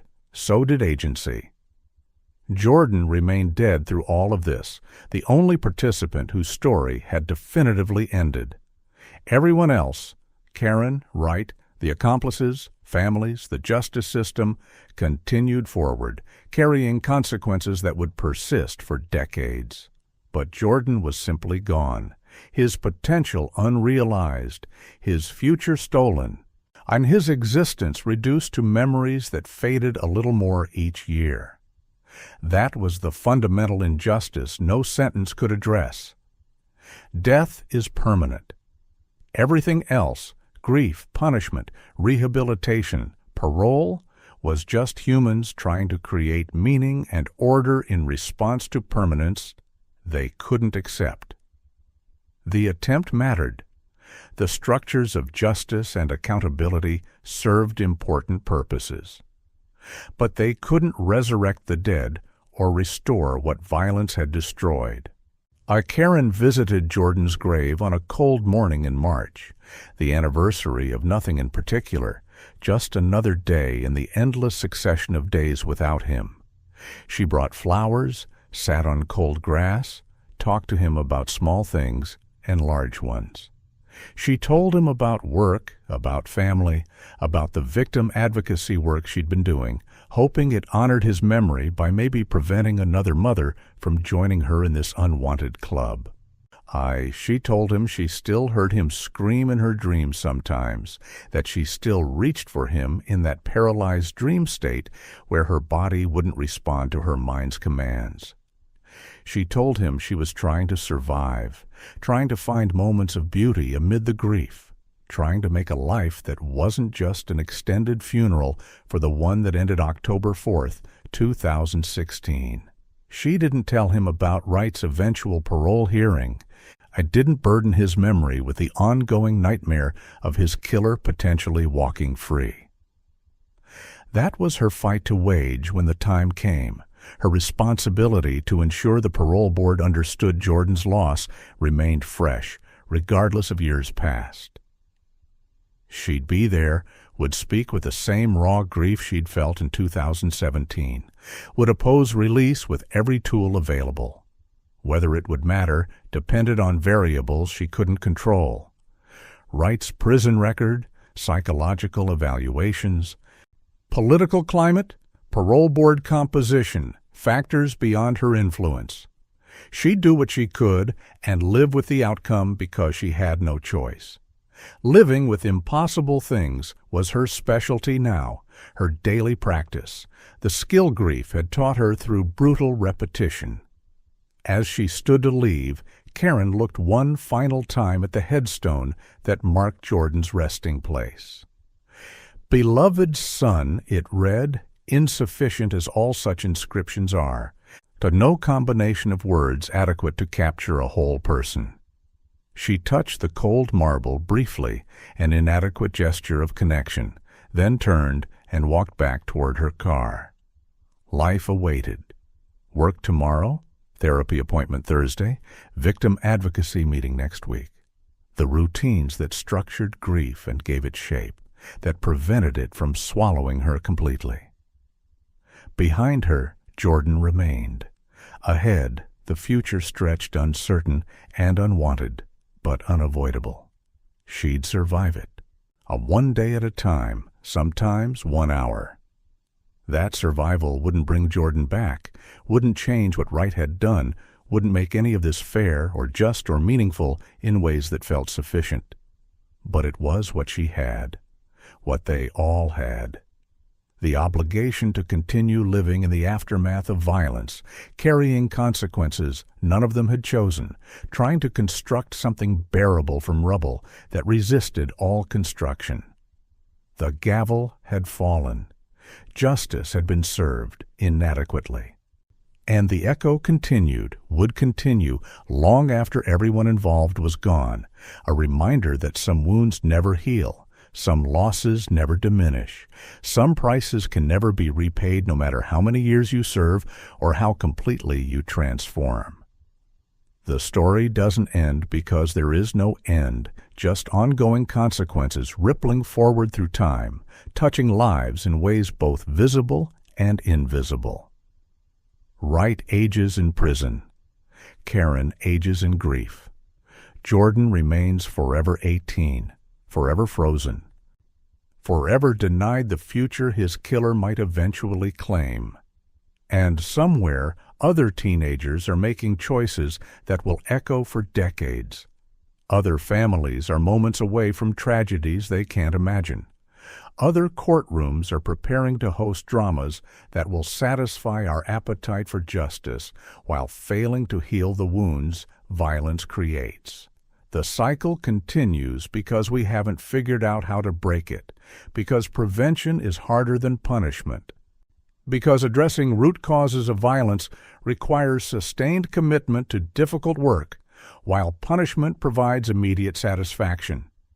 We choose satisfaction over effectiveness, retribution over prevention, and then express surprise when the next Jordan dies and the next Wright smirks in court. The lesson is there, clearly written in every true crime story, every victim impact statement, every family destroyed by violence. We simply don't want to learn it because learning would require changing more than just individual behavior. It would require changing ourselves, our systems, our priorities. And that's harder than watching viral videos and feeling righteously satisfied when justice theater plays out according to script. So the echo continues, and will continue, until we finally decide to listen.